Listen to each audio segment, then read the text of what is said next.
Mr. Connor? No. Mr. Craig?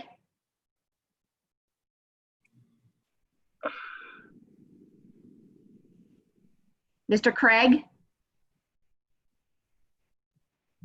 I know I saw him. No, sorry. At first, it wasn't letting me unmute myself. Okay, I got you. All right. I am here. Thank you. Thank you. Mrs. Caden? Here. Ms. Mello? Here. Ms. Miller?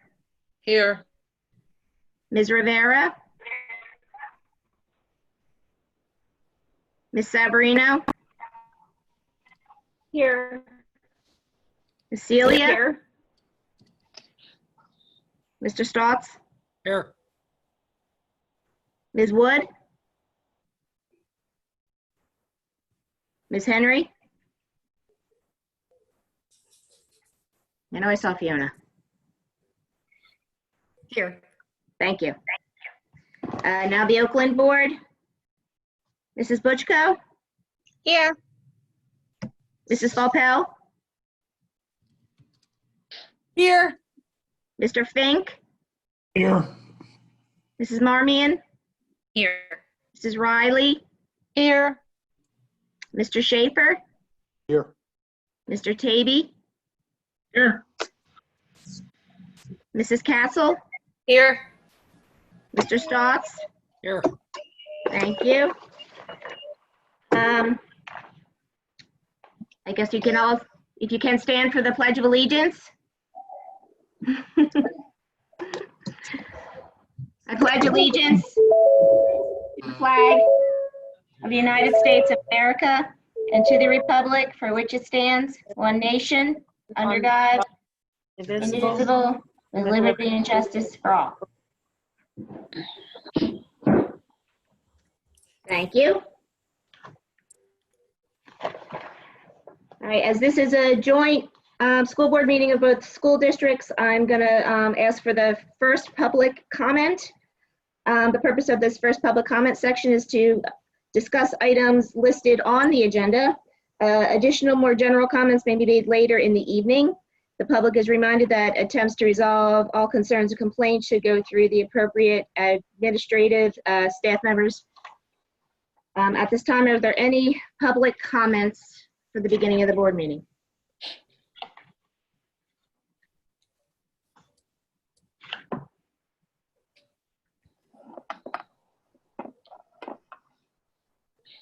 Anything coming in, Scott?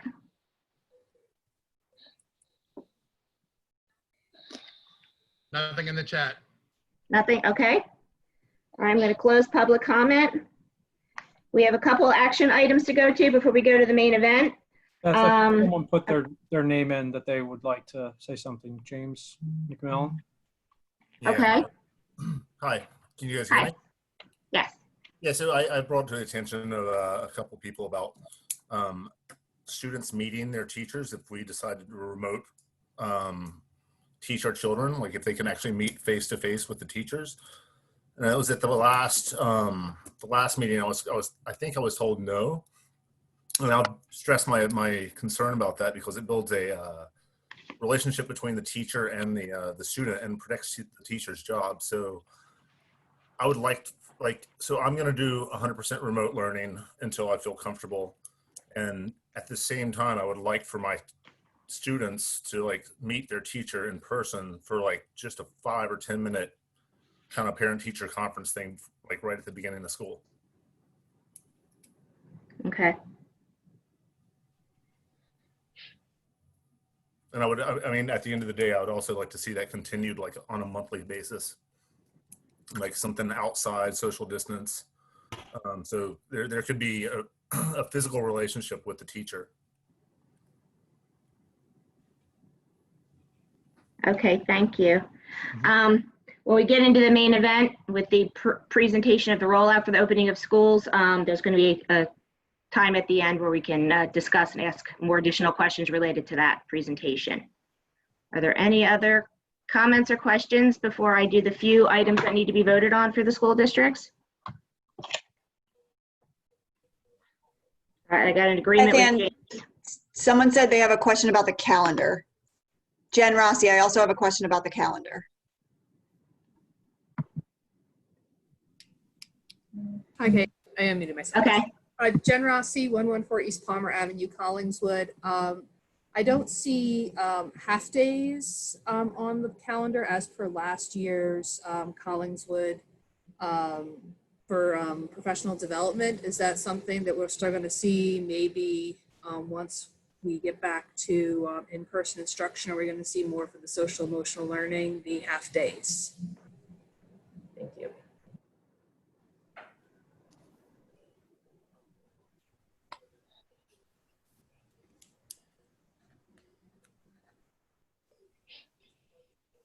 okay. Any other questions? Greg F. has a question. Okay, Greg?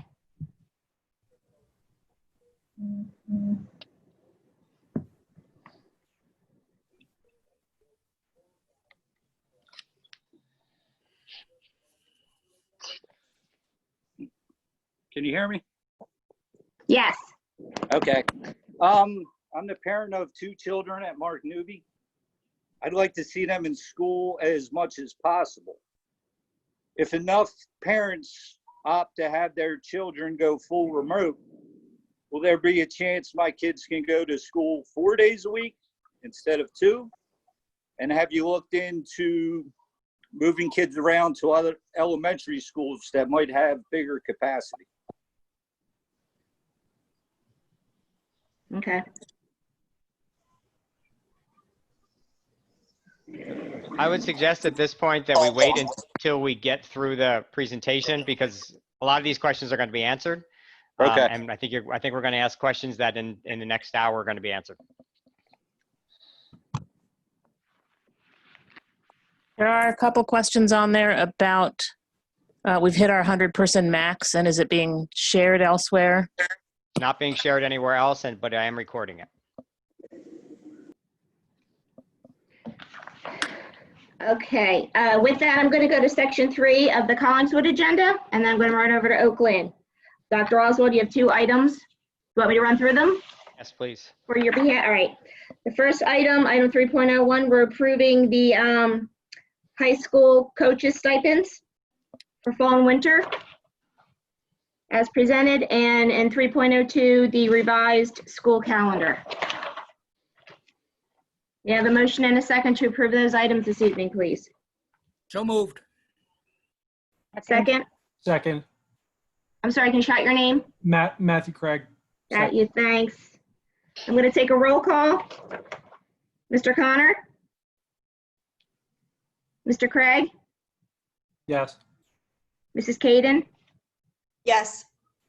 Ms. Mello? Yes. Ms. Miller? Yes. Ms. Yes. Rivera? Ms. Severino? Yes. Ms. Celia? Yes. Mr. Stotts? Yes. Ms. Wood? Ms. Henry? Yes. Okay, now for the Oakland board. I apologize. One item 4.01 on your agenda, and it's the approving the revised school calendar for Oakland for the 2021 school year. You have a motion to approve that, please. Jen Castle moves. A second? Chris Riley. Okay, I will roll call that. Mrs. Butchko? Yes. Mrs. Falpel? Yes. Mr. Fink? Yes. Mrs. Marmion? Yes. Mrs. Riley? Yes. Mr. Schaefer? Yes. Mr. Tavy? Yes. Mrs. Castle? Yes. Mr. Stotts? Yes. And as we're moving into the committee of the whole section, for both school districts, I'm requesting a motion from either to go into a committee of the whole, please. So moved. Second. Second, was that Rich? Yep. Thank you. Okay, Dr. Oswald. Okay. So I'm going to You're on. share. Thank you. I'm going to share the presentation right now. And if I can get to the button, we are going to put in present mode. All right. So So here's what I'd like to do for some of the ground rules for this. I can address the school calendar. When we redid the school calendar, I took out all the half days, half-day Wednesdays. The assumption is that whatever schedule we go with, we're going to go with throughout the school year. I can tell you 3 things in tonight's presentations, probably 3 things tonight have already changed. So as I get to them, I will tell you what they are because there are some things that are changing. And I can't tell you what's going to happen tomorrow, let alone in March or April. So I can tell that what I will say is once we get this up and running and we see how it's going, if we can do some PD on half-day Wednesdays, something like that, then that is something that is that we'll do. The other piece is that part of our Wednesday is going to be set aside for PD on a normal basis, probably part of every Wednesday. So the question that came in about the calendar, you're not necessarily going to see that on the school calendar that we have built in already. What I can tell you is if we should come up with a vaccine in November, we're all back by December, we will revisit the calendar issue, and if everybody's back in school, we'll look at some of those half days to consider to continue with some of the equity and social emotional learning pieces that we've been tackling. So let me go through this. I'm going to go through what I would ask right now is that as I go through the presentation, if there are members of the either board who have questions, please ask those questions as we go through. I cannot see the chat. I'm not looking at the chat. I'm looking at the presentation. So if there are members of the Collingswood or Oaklyn boards who have questions, ask them as we go through the presentation. And the answer may be, I don't know, we don't know. And the answer may be, it's coming up. The other thing is at the end, we can certainly take questions from members who are joining us who aren't on the boards, or residents who are joining us who aren't on the boards. We can certainly take those questions.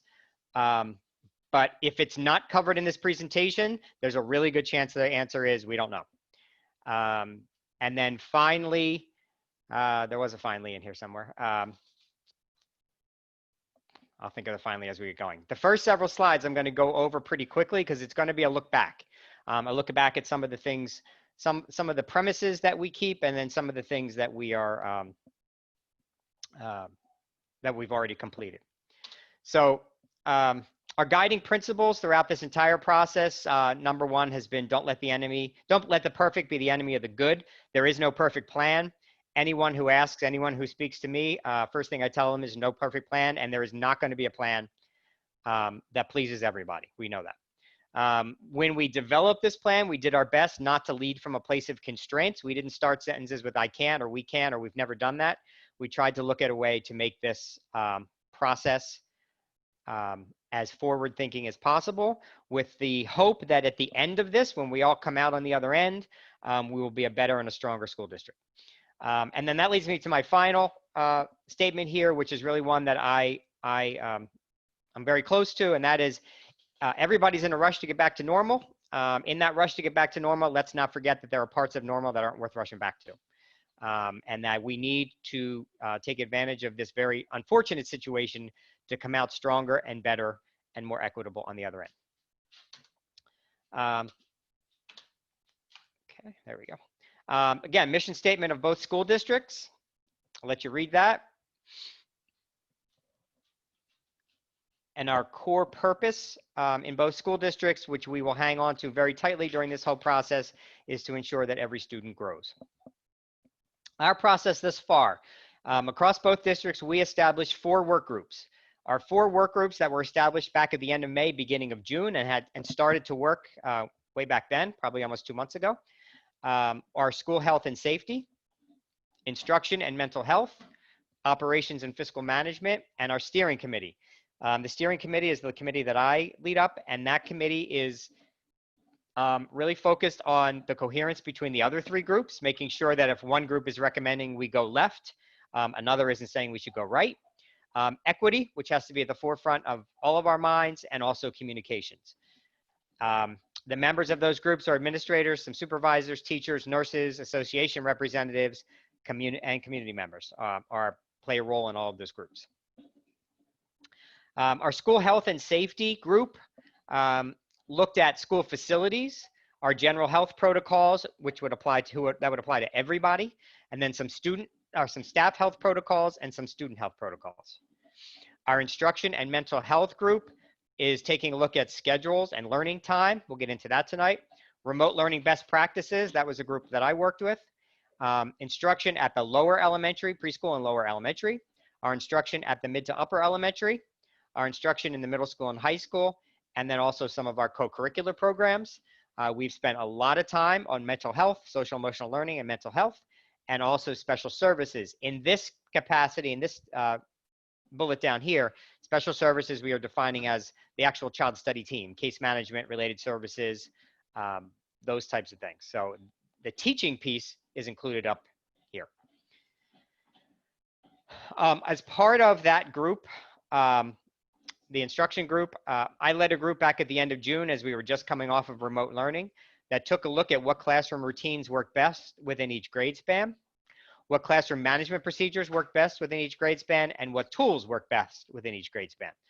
We are now compiling, we're working with all that, all the information that we collected at the grade levels, and we are doing our best to identify tools that we can use, if not district-wide, then certainly within a grade span, so that we have some form of consistency across schools and across the district.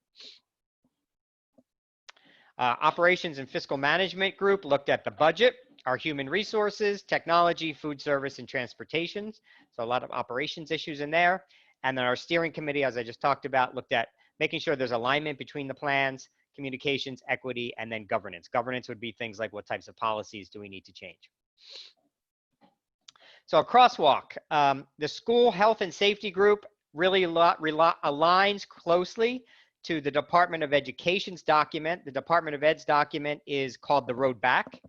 Our document is called Welcome Back. So we have realigned our work. We think that our committees have done some good work, and we think they make a lot of sense based upon the people who are in each group, their levels of expertise, who they supervise, those types of things.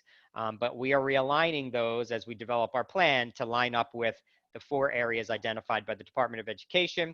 And in tonight's presentation, you're going to see these 4 titles throughout the presentation. So what we know today, the governor has asked schools to develop a reopening plan that includes in-person instruction and a full remote option. If you saw the governor's news conference today, he reiterated, reemphasized the importance of in-person instruction. We know from our surveys that some of our families want in-person instruction 5 full days a week. Others want to not send their children back at all. We know that there's no plan that's going to meet everybody's needs, but we're going to do our best to meet as many needs as we can. And we also know that guidance from the medical community on an almost daily basis is being updated and is changing as they learn additional information. Continuing that, we know that the health and safety of our students and staff must be our top priority. We must stay abreast of the latest science while annoying a lot of the background noise and the political winds that are unfortunately impacting this discussion. We must provide our families and staff members with choice. We have to be ready to quickly move to 100% remote instruction on almost a moment's notice. And we have to acknowledge above all else that September 2020 is not going to look a thing like September 2019. One of my biggest fears as we talk about returning to school is that our families, our parents, and our kids have in their minds that they're going to return to school in September and it's going to look like what it looked like when they left in March or when they entered last September. That is not going to be the case. So there's 3 primary options when it comes to preparing for the new school year. Face-to-face would be students returning full-time with safety and social distancing protocols in place. The double asterisk, as you can see down here, means with that option, we have to be ready to go 100% remote. The remote got pushed off the slide there. The remote option, obviously students stay home and we do much like we did since March. And then the hybrid option, which is what we're going to talk about this evening, which is students coming in for partial days and then staying remote for partial days. And probably the biggest acknowledgement at all worthy of being put into red is that COVID-19 policies and decisions are intended to mitigate and not eliminate risk. We are not going to eliminate all possibilities of risk. So it is very important as families make their decisions that they understand that. There will be things in our schools that go wrong. There will be students who take off masks. Those things are going to happen. We're going to do our best to mitigate risk to our students, but we will not eliminate it. I am not going to go through all these dates. I'll put this presentation on the website, and we can certainly you can certainly take a look if dates interest you. But this is where we've been since March 9th is when we started planning for our potential to go remote before we even know that was really likely going to happen. All the way through last week when we did our in-person graduation ceremony about a month late on the high school football field, and every piece of the puzzle just about that happened in the middle. So there's been a lot of decision points. There's been a lot of changes along the way. And I suspect between this evening, July 27th and August 27th, there will probably be this many changes coming at us as we continue our march towards September. So now, again, these things happened in the past, but they were our attempt at looking ahead. We did a staff survey before the staff left in June. Had about 310 responses to that survey. And again, that assessed the confidence and fears surrounding the return to school, reflections on remote learning, what worked and what didn't, where their areas of concerns were, desired safety measures, scheduling preferences, and the challenges that our staff members could see associated with the return. We looked at all that data and used that to develop our plan. And then we did a parent survey back in the week of June 25th. We had about 1,300 responses, which is pretty good considering that it was one response per family. So that probably accounted for an overwhelming majority of our students across both districts. And again, assessing many of the same things: confidence, what you're concerned about, what types of scheduling work best, and also a few questions about remote learning, what worked and what didn't. And then we put out a real quick question on July 2nd, and that was a question about remote day preferences. And that is a question, the question was basically, if we had one day that was fully remote across the district where just about all students are home remote, what day would our families prefer? Before we begin the conditions for learning part, anybody on the board have questions about anything that we've talked about so far?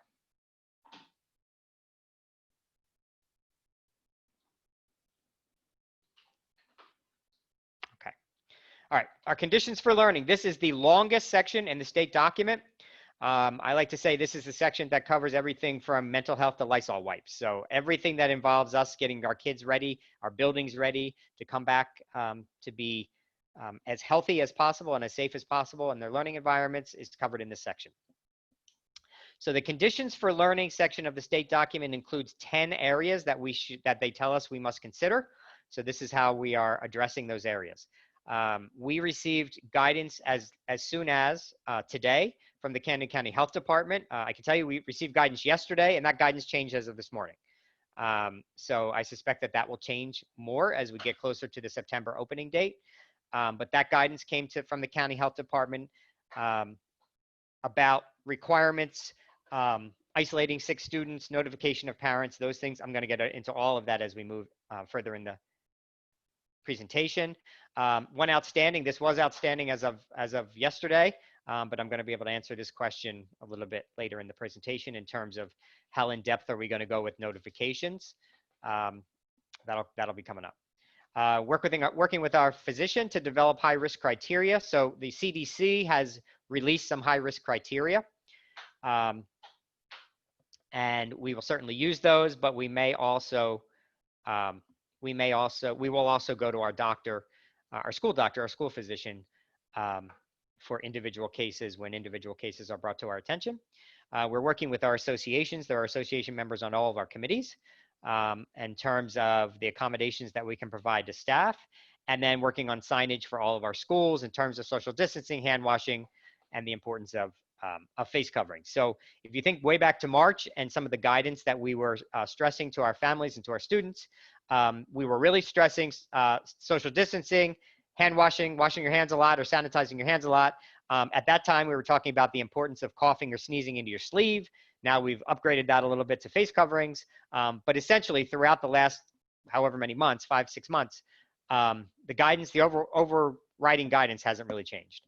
So we are working on signage. We have some signage to be posted around our buildings to remind our students of those criteria. So that's the first of the 10 elements. The second is classrooms, testing rooms, and therapy rooms. This is basically any space in the school where students will be. That is not necessarily an office.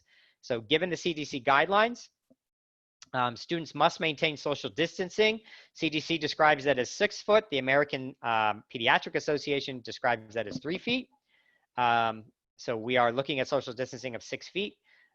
Because of those social distancing requirements and the size of our schools and classrooms, we are not able to bring all the students back at once. So what we have done, in addition to the 6 foot establishing classrooms and setting up classrooms to maximize social distancing, we have also purchased a physical barrier system for our classrooms. Those barriers will be clear, and they will essentially be around 3 sides of each student. So the barriers will go on the desk, the students will sit behind them, and they will be used in our classrooms, and they will be used also in our therapy rooms, OT, PT, speech counseling, those types of rooms. Our large all-purpose rooms will be used in spaces where distance is not possible. So if we have a classroom that's too small to maintain this, then we will have to shift the class to another larger space. So we will be using some of our larger spaces for that. And sharing of supplies will be eliminated unless sanitation is possible between uses. So principals currently are developing a list. This is a question that's come up several times. Our principals are developing a common school supply list. And we will be sending that out as soon as possible. I'm hoping to get that out very quickly. But the school supply lists will go out to all of our students. They'll be common across grade levels. And when students are in school, we're going to limit sharing of supplies. If there is some specialty item, think about science, a science lab in the high school, then we will sanitize in between those uses. Again, continuing with classrooms, testing, and therapy rooms. Our students and staff members will wear face coverings at all times. This is something that has come up several times. The State Department of Education guidance. I'm going to switch over here because somebody is not muted.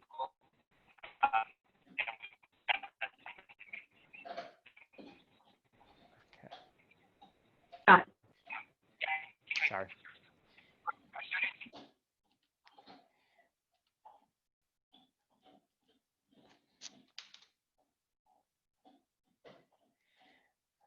All right, let's see. Let me try this again. We have, there we go. When I am sharing, my keyboard will not work.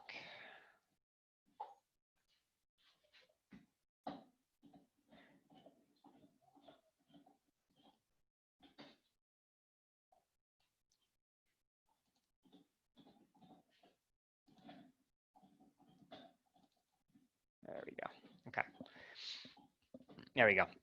So our students and staff will wear face coverings when they're in the building. Unless doing so inhibits their health and verification of that, a doctor's note will be required. Teachers will be encouraged to educate students on the importance of face coverings and appeal to their sense of right, wrong, and to their sense of community and doing good for the community. Families will be asked to supply comfortably fitting face masks, and use of those masks will be encouraged for our students throughout the school day. We do await further guidance. This seems to be a question that we're really having a difficult time getting an answer to. I know from the pure medical hospital side, if we are working in a hospital, we would be told that the face shield alone is not enough, that a face shield is meant to be worn with a mask. From a school side, this is a question that we're struggling to get an answer to. I think everybody agrees they would prefer to have a mask and a face shield for just an extra layer of protection. But for our students or our staff members who are unable to wear a mask, we need some guidance and some direction on face shields alone. And we need that from, if not from the county health department, then we'll have to get that from our school physician. In the event that our students will not wear a mask, the teacher, administrator, or nurse will attempt to redirect the student and encourage their compliance. Ultimately, if we are unsuccessful at that, we're going to have to transition the student to remote learning. We cannot have other students and other adults have their health put at risk. We're going to work our hardest on that. We're not going to give up on kids very easily, but at some point, we may have to make that decision and work with the family on that. I think we have one more slide about classrooms, testing rooms, and therapy rooms. So our ventilation systems in our buildings will be checked and our filters changed monthly. We are looking at different types of filters for our ventilation system right now. Filters that may be able to, I guess, help filter out smaller particles. That's something that we're investigating right now. When possible, we will certainly open windows and get the fresh air in there. Our ventilation system, as it's designed, does bring fresh air into the building.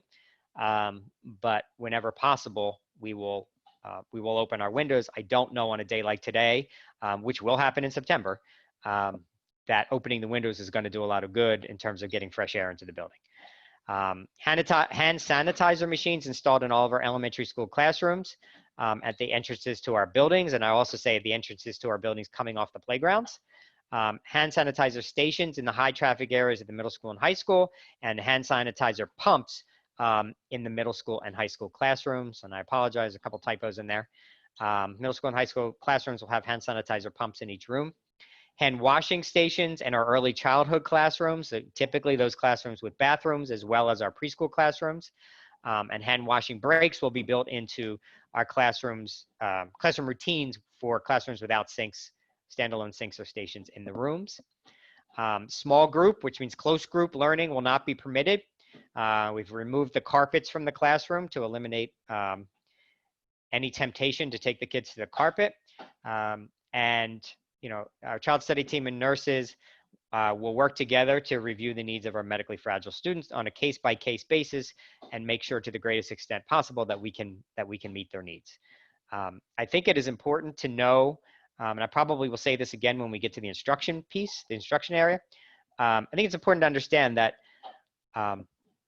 the type of instruction that maybe some of us in the adult world are used to is not the type of instruction that goes on in our classrooms today, particularly at the elementary classrooms, in our elementary classrooms. So we have worked really hard over the last 8 or 10 years to get rid of rows of desks and develop more social environments in our classroom where kids learn from and work with each other. That does not lend itself to these types of restrictions. So we are doing the best we can with the equipment and furniture and everything that we have in our schools. But a lot of what we've worked hard on, certainly our teachers have worked hard on over the last decade probably, in this case is just going to go out the window. So those things like small groups working, those are things that happen in elementary classrooms pretty much 90% of the day. So when I say that our education is not going to look the same, it is not going to look the same as when the kids left. We have one more slide of classroom testing and therapy rooms. Students will be discouraged, strongly discouraged from bringing in unnecessary items from home. Got a new toy, show and tell, those types of things. For necessary items, each child will be assigned a bin for storage. So obviously this runs into the chilly weather. Kids are going to come in with coats. They may come in with boots. They may bring things from home that are necessary for learning. So every student will be assigned a bin. So things like coat rooms and cubbies and all that kind of stuff will be off limits. The idea is really to make the space as sanitary as possible. Our large spaces will be used only when social distancing in classrooms cannot be maintained. I mentioned that a slide or two ago. No scheduled large group gatherings will be permitted. So at the elementary level, we often have character ed assemblies, copying good assemblies, honor roll assembly, those types of things. None of that will be happening at least at the start of the school year.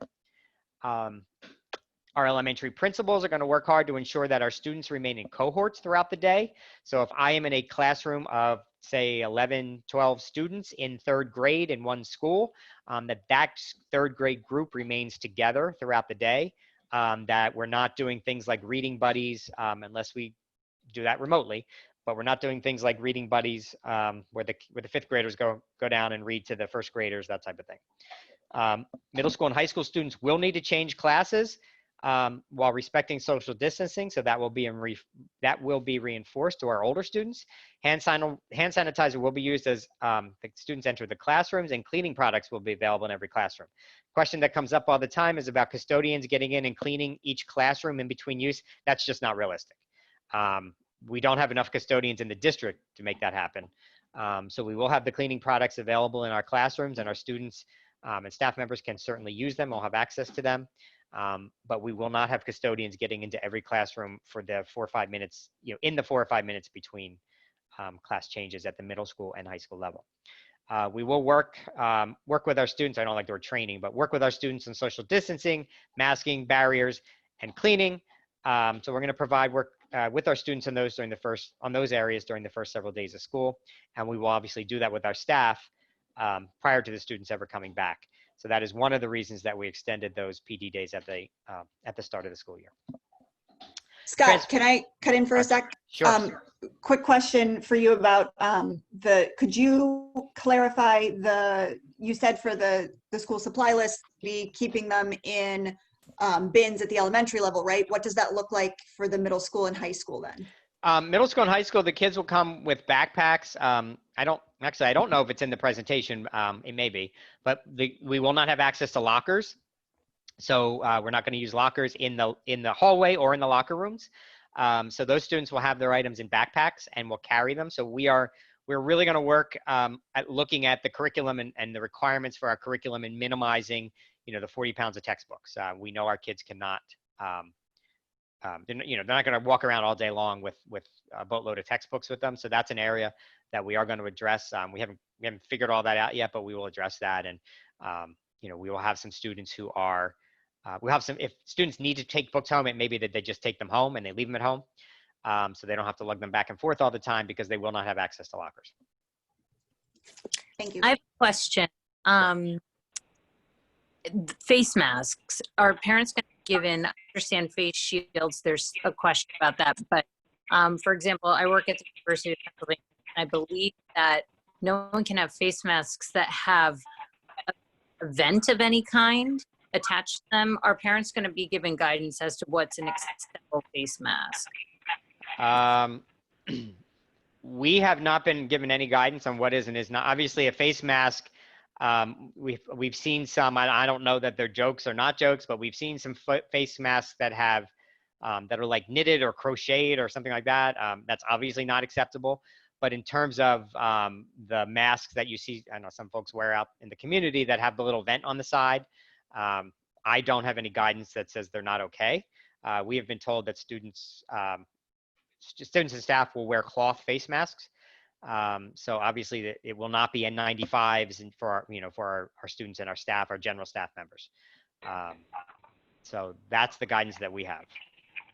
Yeah. Hey, Scott. Yep. Oh, before we move any further, can you speak to the ventilation systems in the schools, recirculated air versus fresh air? Yeah, so we do have our systems in all of our schools are designed to bring fresh air in. They are all computer operated systems so that we can actually control the amount of fresh air that comes in. One of the challenges, I think in a perfect world, we would like to turn our air on and open the windows. If we do that, our system will freeze up. Our system will fail miserably. So that is really not an option. Our system is designed to be used with the windows closed. So we're going to assess that on a day-by-day basis to see if it's possible. I think the preferred situation would be that our windows are open. But if it's if we get a day like today, like the last couple of days, particularly in a day like today, the last couple of days isn't going to be real in any condition, any circumstance. But particularly in our buildings that have more than one floor, you're not going to be able to live on the top floors on days like that. So we're going to have to work through that. But our ventilation systems are designed to bring in fresh air. We are looking at different filters now. We're very consistent at changing the filters on a normal basis. But we're looking at different types of filters to see if there's a filter that will work within our system that may be a little bit more effective at protecting us and cleaning the air around us. Hey, Scott. I have a few questions. I couldn't unmute myself. The first one was, at this time, do we have any idea which age group and how many classes would need to be held in all-purpose rooms, or is it too early for that? It's too early. We don't Okay. know that yet. Right now, if our numbers work out perfectly, which means every class that's scheduled gets cut directly in half, we should be good. We know that that's not going to work out perfectly, so that's really going to be a last-minute call. in terms of elementary, pretty easy because the kids are consistent in one group all day. So if I need to, I can probably reach out to a parent or two and slide a student the other direction. And that's why, and I'll talk about this at the end, we're going to collect some of that information, and I don't want to get ahead of myself, but at the end of this, we'll talk about the method we're going to use next to collect some information from our families. But at the secondary level, that's going to be a little trickier because even though my period A class may be perfectly balanced, when that group gets up and goes to period B, things could go, things could get out of whack. So we're going to look at those. We're going to look at those situations on a case-by-case basis and move classes where we need to move them. My second question was just about how is it possible to limit numbers of students in the bathroom, like especially in middle school and high school? Is that going to be possible? Or, yep, I mean, I know staff is already going to be completely overstressed as it is. Yeah, that is something that is, that comes up. I think that comes up on a slide here at some point. But yeah, that is something that we are going to do at the secondary level is we are going to have a process to only allow one student in the bathroom at a time. That is a recommendation from the Department of Education's guidance.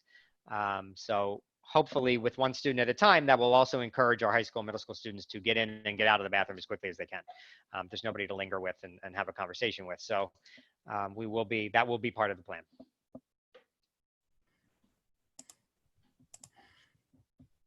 Scott, this is Fiona. I had a question. Yep. On a previous slide, you said that the custodians would not be able to clean in between each group, but cleaning products would be available. So who's doing that cleaning? Staff members? Staff and students. Staff and students. Yep. I mean, we're talking cleaning. We're talking about a wipe, a Lysol wipe, sanitizing wipe, whatever it is, just wiping things down. I mean, we're not talking about, to students taking out mops and buckets, but wiping things down. Thank you. Yep. Anything else from board members? Okay. So the next area, let me get out of here real quick. Did I make sure I hit everything? Okay, I did get to that. All right. Sometimes I hit the keyboard here and I think I'm missing slides.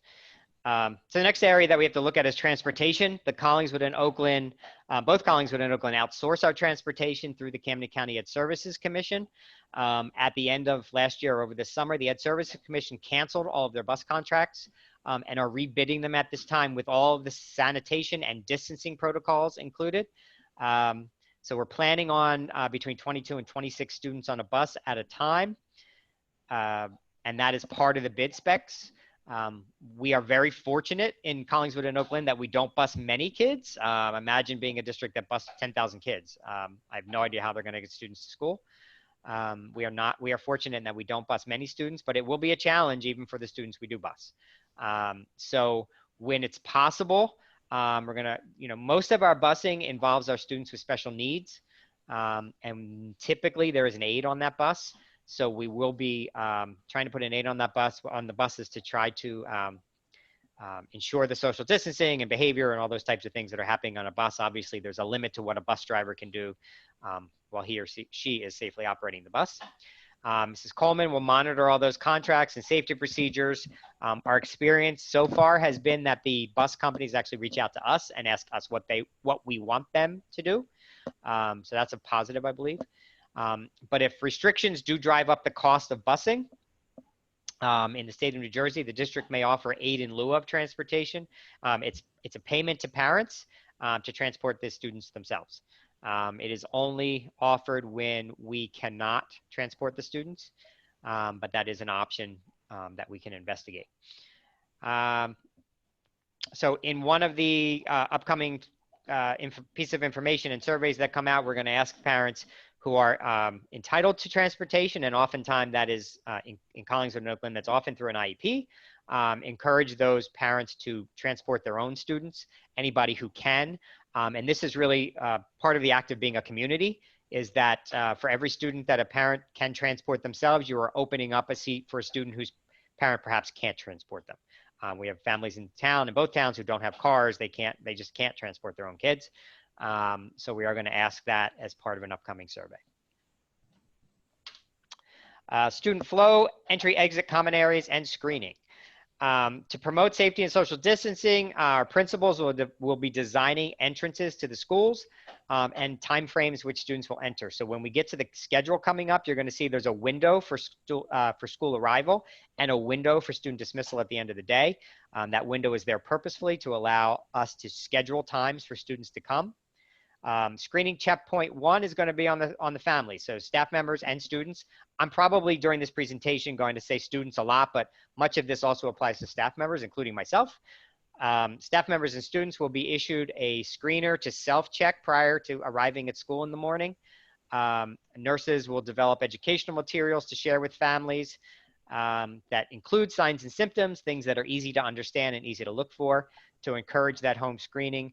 And the overarching message is, if your student is exhibiting any of these symptoms, please keep them home. The last thing that anyone needs to worry about this year is an attendance policy. We can decide tonight that no one's going to get perfect attendance or everyone's going to get perfect attendance. It doesn't matter to me. The last thing we need to worry about is an attendance policy. So if your child is sick, it does not feel well, it's exhibiting some of those symptoms, please keep them home. The second checkpoint will happen at the school. And upon arrival, we're going to screen the kids very quickly. And again, more information about exactly what that will look like will be forthcoming. But the nurses are going to train the folks who will be administering the temperature checks when the kids come in. With the early elementary students, we know that our kindergartners may not be able to answer the question, have you been around anyone who's been out of the country in the last 14 days? So we're going to encourage our parents to bring the students to school and remain with them until the screening is complete. So that word volunteers does not mean random people off the street. Volunteers from our staff will be used to perform the screenings as the students enter the building, and those folks will be trained by our nurses in how to do that. It's not a highly involved procedure, but we will have some training for them, as well as also some training on the importance of privacy and respect. The movements in our buildings will be minimized at the preschool and the elementary level. At our middle school and high school levels, principals will design and mark one-way hallways and staircases for our students, again, to try to get the flow of traffic moving in one area. That should actually be helped out by the fact that students do not have to go to their lockers in between classes. Screening PPE, response to students and staff with symptoms. So screening is covered on the previous 2 slides. I talked about that. Because of the screening, students are going to have a window which they have to enter the school. Talked about that. Students will not be admitted late to school. Once that window closes and the people who are doing the screening are either teaching or in the nurse's office or in the counseling office or whatever their jobs are, we're not going to have anybody to keep screening all day. So that doesn't mean if your time to get to school is between 8:30 and 9, let's say you're assigned between 8:30 and 8:40. If you get there at 8:45, it's okay. But you can't get there at 9:15. We have nobody to screen you. So we're going to ask students who can't get there on time to just stay home and be remote that day. So students will not be admitted late. And if students leave during the school day, doctor's appointments, dentist appointments, all the million reasons that students leave, they're not going to be readmitted back to school. So once they're out, they're kind of going to be out for the day. And they won't be readmitted after that time. Any staff member or student with a fever or other symptoms will be immediately isolated and requested to be picked up. We're going to really lean on our parents for cooperation on this one. We're not going to call you unless there's a real reason, to come in and pick your child up. Any student or staff member who is sent home may only return with a doctor's note or a negative test result. There is an entire flowchart that I received today that we will publish. It'll be public. That we'll publish that has a lot of those. What if this happens? If then, here's what you do. We'll get that out there. Not the easiest thing in the world to follow, but hopefully it will help to answer some of the questions. But testing, when we send anybody home, testing will be encouraged. But it is important to realize that we can't mandate testing. I can't send a student home and mandate that they go be tested. All the guidance that we've received so far is that that is not permitted. If a student or staff member tests positive and we are notified, and by that I mean we're notified, that notification is really going to have to come from our families or from the health department, but that's a lot of moving parts. Imagine that you go to your doctor or a hospital or Rite Aid, one of the Rite Aid or whatever other testing centers are out there. They are then reporting a positive result to the county health department. That means that they have to report the positive result to the health department, and the health department has to know that that student is a student in our school, and they get that information back to us. And maybe I'm just not trusting. I don't believe all those pieces are going to fall into place. So if a student tests positive or a staff member tests positive, it's really going to be important that we as a school district are notified by the student or by the family or the staff member, so that we can make sure that we are able to protect everybody. This is a piece that changed as of today, not a change I'm necessarily happy with, but our understanding as of today is if the county health department is notified that a student tests positive, they will conduct the contact tracing, which we're going to get to in a second, and that has been the case all along. The county health department will send a letter to families to let them know that a student in your school has tested positive. I'm not exactly sure how that's going to work. I'd feel much better if we had control over that, and I'll dig for further clarification on that. But on the information that we received just today, it is the county health department that's actually going to issue those notifications. What I understand as of today is that is they do not only are they taking care of it, so to speak, but they prefer that we not do it. So we're going to push a little bit on that and find out where we can get what we can do to kind of bring that. I feel much better if we send out a very generic letter to our families in the school that there's somebody, I think that's responsible. And I think it's going to happen much quickly. Yep. Can I ask a question then? So then does that mean that the school district will have to be providing them with all the student body information? Yep. One of the slides coming up is about contact tracing, and on that, I'll talk a little bit about the types of contacts that are considered high risk or at risk. And it's the health department. Our only role as of today in this is that the health department may reach out to us or will reach out to us to say which students have fit these criteria. So if you're in a cohort of 11 other students, then we would give them the names and contact information for those 11 other students. But we are not going to, I don't think, we're not giving the names of everybody in the school, just of those 11 other students who are in that cohort. I guess my question is just in terms of sending the letter out. Yep.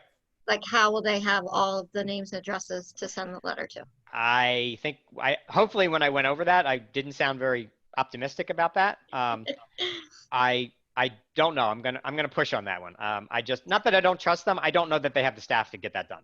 Yeah. Okay. And I, maybe I'm wrong. Maybe they have this down to a science. I don't know that. But it seems that their real push right now is for them to do the notifications and not us. And I'm not sure I completely understand that. And if we did this presentation yesterday, you would have heard me say a very different thing. And that's when this was designed. So, when I get that information, I will get it out to everybody. We'll get it out to everybody in the community. Dr. Oswald, I had a question on the previous slide. Okay. I know you said that they're going to be sending out that flow chart, but in a circumstance where a staff member is sent home, yep. A doctor's note was required. Yep. Or what's the expectation that the staff member make an appointment with their own physician? Yep. They provide a note, and they won't. That staff member would not be allowed back until there's a doctor's note. Yes. So I think one thing that's confusing here is that think back last year or 5 years ago, people got sick every day. People get sick in schools, kids get sick every day, and those illnesses have not gone away. So sneezing, colds, the regular flu, whatever, a stomach virus, those things are still going to happen. So right now we're taking the extra precaution because we don't know what's causing the illness. We're taking the extra precaution to say that once a staff member or student is sent home from school because they're exhibiting a symptom, then the two options really are go to the doctor and get a note that says, yes, you had that symptom, but it wasn't because of COVID, and bring it back, or go get tested and bring us a negative test result, in which case we know you may have had something else. It doesn't matter what the something else is. We know at that point it's not COVID. Is the staff member almost going to have to get tested though? Because would your general physician necessarily know whether those were symptoms directly related to COVID or not? I do not have the answer to that. Okay. So I would think that if you came in, I would think if I went to my doctor and I was exhibiting symptoms, that my doctor would send me to be tested, but I'm not a doctor, so I can't answer that. Thanks. Oswald, question here about notifications. So if a student is sick, is there a designated person in the building that they would be notifying? Is that their teacher or principal? Yeah, we will send that out. I don't know the answer to that. It's either going to be their teacher or the school nurse. And I would prefer that it be the school nurse, but again, depending on the numbers, I don't know that we're going to be good with one person just doing all that, particularly at the secondary level where the numbers get pretty large. So when we send out our plan, that'll be in there. We have to make that decision about who's going to be notified. And just that, is there any guidance on notification if someone in their direct family is sick or that they are exposed as far as notifying the school? Yeah, so let me try to explain this. It probably works better with pictures, but the guidance is, and this is kind of what I call the 6 degrees of separation guidance. If I spent the weekend with a friend and that friend went and was tested today or got test result back today and came back positive, perhaps asymptomatic, but positive, then I should quarantine and I should let the school know that that happened, especially if I'm a teacher in the school, that I'm quarantining for that reason. The staff member is going to have to let us know that. If I'm a student and that's in that same scenario and I was with somebody who absolutely tested positive, then that student's family should let the school know that that's the case. If, however, I was with a person who tested positive and somebody else was with me, I haven't tested positive. I was just with somebody. If I was with a person who tested positive and somebody else is with me, then the red flag only goes up if I'm experiencing symptoms, or obviously if I get tested and come back positive. But prior to me coming back positive, if that happens, then we kind of only wave a red flag if I'm experiencing symptoms after being exposed to somebody who was positive. But it's not that person that I was with also has to quarantine, as does the person they were with the next day. Like we're not jumping that many leaps out. So we will come up with a kind of a protocol for who needs to report to us, just to be on the safe side. But understand that the notifications will go out to whether it comes from us or the health department. The notifications are going to go out to the people who were within 6 feet of the positive person, student, teacher, whoever, within 6 feet for more than, as of today, it's 10 minutes. Yesterday it was 15 minutes, but let's go with 10 minutes. If I'm the student who's within 6 feet of you for more than 10 minutes, then I'm considered at risk. And then that notification would go to you that, if I tested positive and you were within 6 feet of me for more than 10 minutes, that notification would go to you.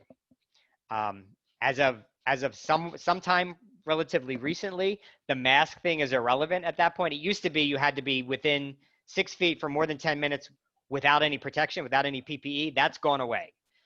So now it's just within 6 feet for more than 10 minutes. And then you're considered somebody that we should notify. If our plan works, which we know it's not going to work perfectly, if our plan works perfectly, nobody would need to be notified because nobody's going to be within 6 feet for more than 10 minutes. We know that no plan is perfect, and we know that there's going to be hiccups and flaws in the plan, but we are planning at least so that would not have to happen.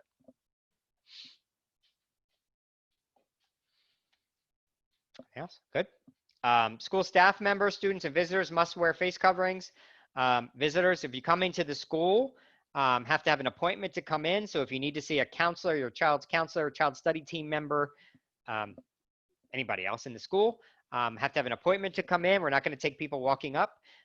Visitors without mask, with or without appointment, if you come without a mask, you're going to be denied entry.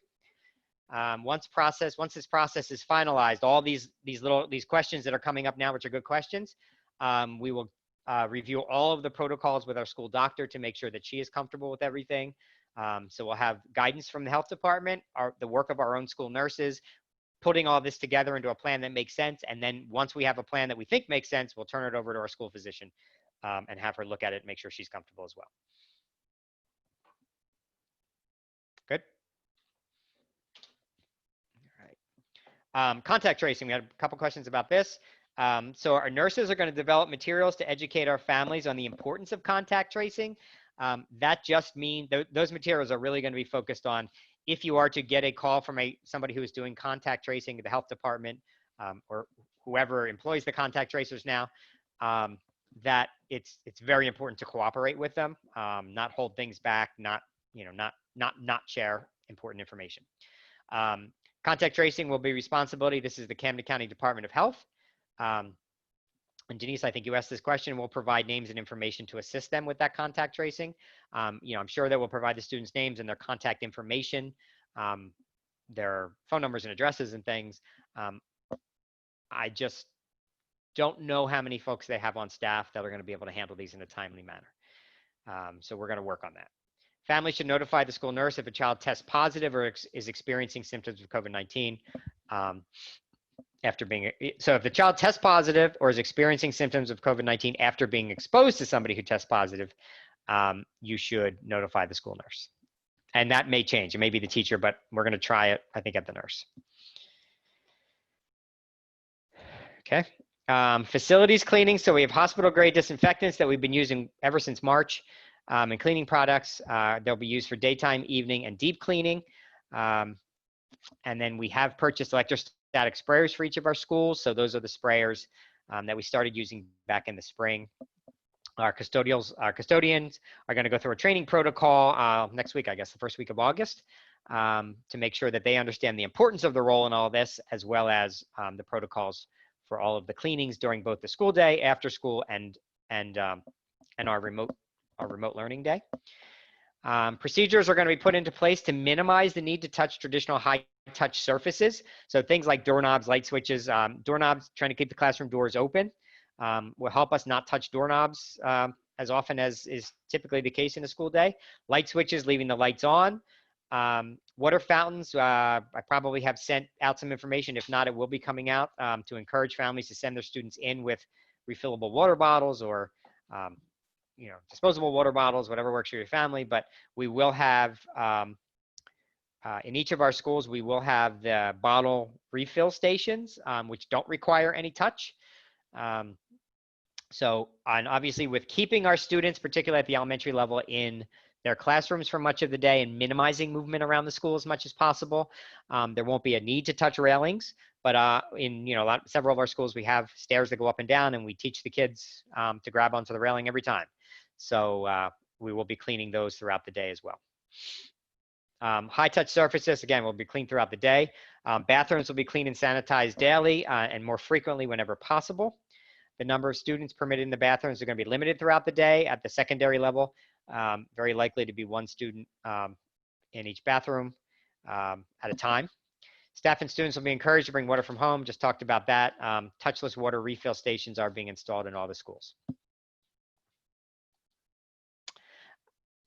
Talked a little bit about physical barriers at the beginning here, and back on that other slide, I didn't click on it, but when I post this online, there'll be a slide, it's within the first couple slides, that you can actually go click on and see the physical barriers that we purchased. They will go on the desks, so they'll be actually around the students. They can be sprayed and wiped daily. They will be cleaned every night, but in between classes, changing classes, the middle school and high school, they can be sprayed down and wiped. Hand sanitizers available at the entrances in the hallways. We did buy stations for our playgrounds, stands and stations for our playgrounds, and in each classroom, either in a dispenser or in a pump form. Sanitizing wipes or other cleaning products will be available in our classrooms. And again, we have nowhere near enough custodians to clean everything all day long, every classroom all day long, in between class changes. Staff will be trained on expectations and the need to monitor, obviously, the use of sanitizer by our youngest students. That is something that we, on a routine basis, heavily discouraged, is hand sanitizer among our little guys. But in this case, it's going to have to be reality, so they will be carefully monitored by our staff. Meals and food service, we're going to get to the to the schedule in a bit, but we're not going to be serving lunches during the school day. The restrictions on lunch service are just too great. If we were to attempt to serve lunches, we would likely start serving at around 9 a.m. and not finish up till 2. Because of the protocols with number of students in the cafeterias as well as the cleaning in between. Students will be encouraged to bring a healthy snack, something simple to school, nothing with elaborate packaging, nothing that requires the teacher to take the lid off. Our kindergarten, first grade teachers can tell you horror stories about those, but something that's healthy and is pretty simple packaging. As of today, FRPM is just free reduced price meals. That's what that means. As of today, only our free reduced price meal students are eligible for free breakfast and free lunch, and only for 5 days. And I'm putting that here because if you are a family that took advantage over the summer or late spring, somewhere around the end of April, the U.S. Department of Agriculture changed their guidelines to include free and reduced price meals for every student, whether you were eligible or not. You were eligible during that period. And for 7 days of meals. They have now pulled back on that and are going with 5 days of meals and only for those students who are eligible. We are looking at a schedule right now on our remote learning day that provides our families with breakfast and lunch for 5 days. They will be available during school hours if that's what works for your family, and that could be kind of early to late afternoon, as well as an evening pickup window for our families to allow us to serve everyone who is eligible for free and reduced price meals. If we distribute our meals this way, it allows us to serve better quality products. If we hand bags to students as they're on their way out of the school, we're very limited in the types of products we can serve. Everything has to be shelf stable. We have to our assumption is the student's not going right home. So this actually allows us to give better quality lunches and breakfast to our students and to their families. NutriServe does really well on the health side and on the sanitation side, and are working with their staff right now. They've developed protocols and they're working with training their staff right now on those protocols. All right, we're still on conditions for learning, and this is still one of the first 10 mandated areas we have to address. So recess and physical education. So our traditional recess that surrounds lunch at the elementary level will not be scheduled this year. Teachers may certainly take their students outdoors for exercise, learning, and change of scenery.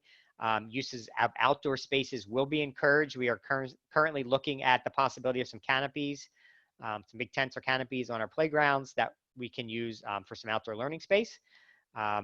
Any groups or cohorts outside also obviously have to maintain the 6-foot distancing within their group as well as between groups.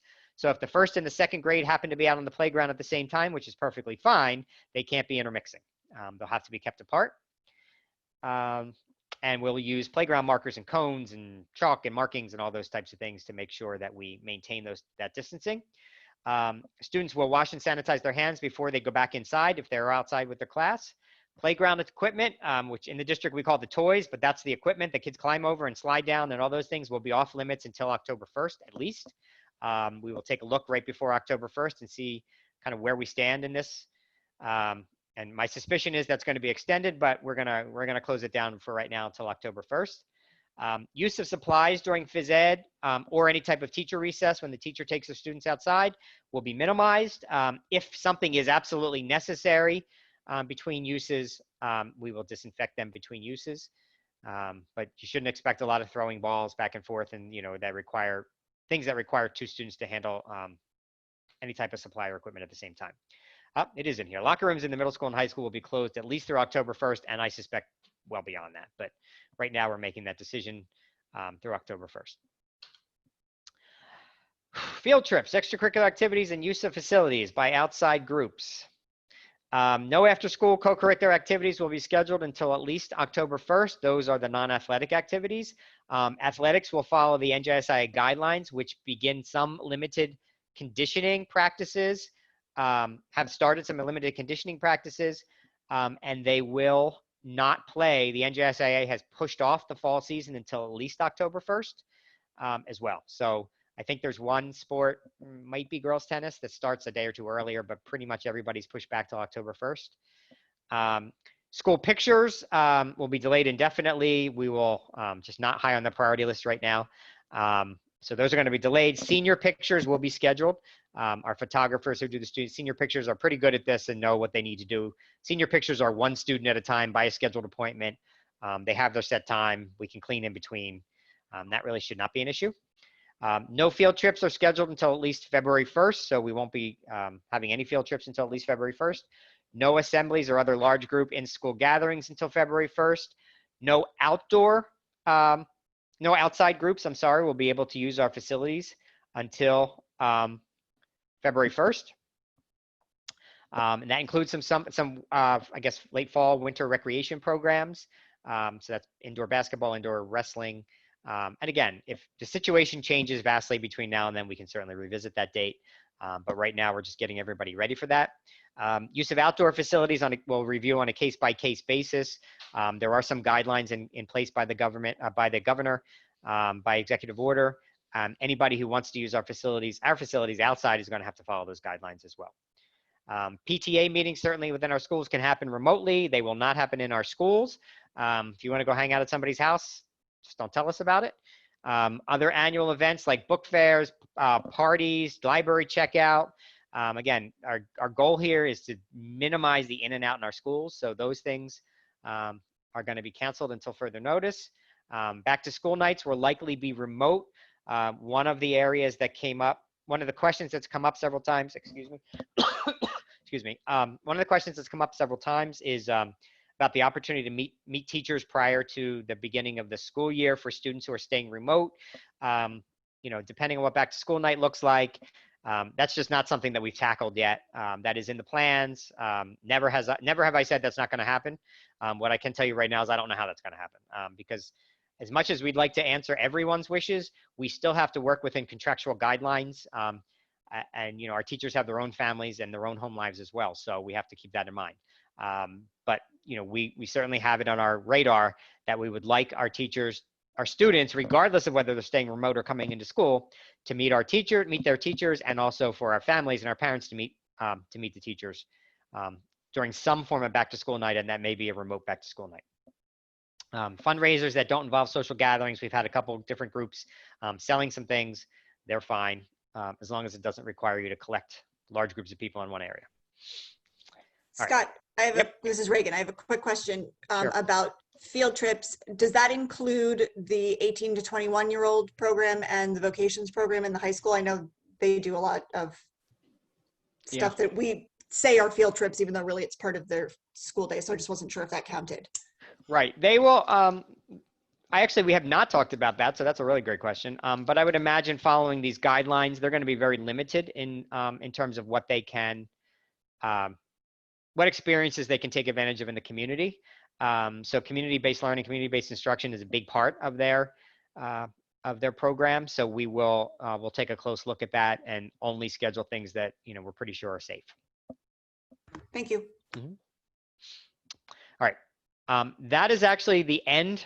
The previous slide is actually the end of the first 10 points that we have to address as part of our plan. We have many slides to go here, but those are the end of the first 10 mandated points that we have to address. The next piece under social emotional learning, under conditions for learning, is social emotional learning. And the first piece of this in the state document is actually focusing on the staff members, kind of under the umbrella that broken teachers can't teach and they can't help other students heal. So our administrative and our coaching team is working on a 3-tiered model to support our teachers. This isn't about students yet, but to support our teachers. Our coaches, who are our instructional coaches in the district, are reading the book Onward, Cultivating Emotional Resilience in Educators. Really good book. Has as part of it some really solid, sound activities and that our teachers and our professionals can take part in.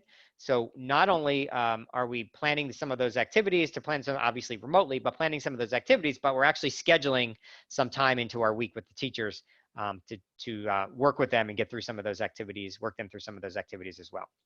The nurses and counselors are available, obviously, for our teachers who may need some additional support, as our administrative team.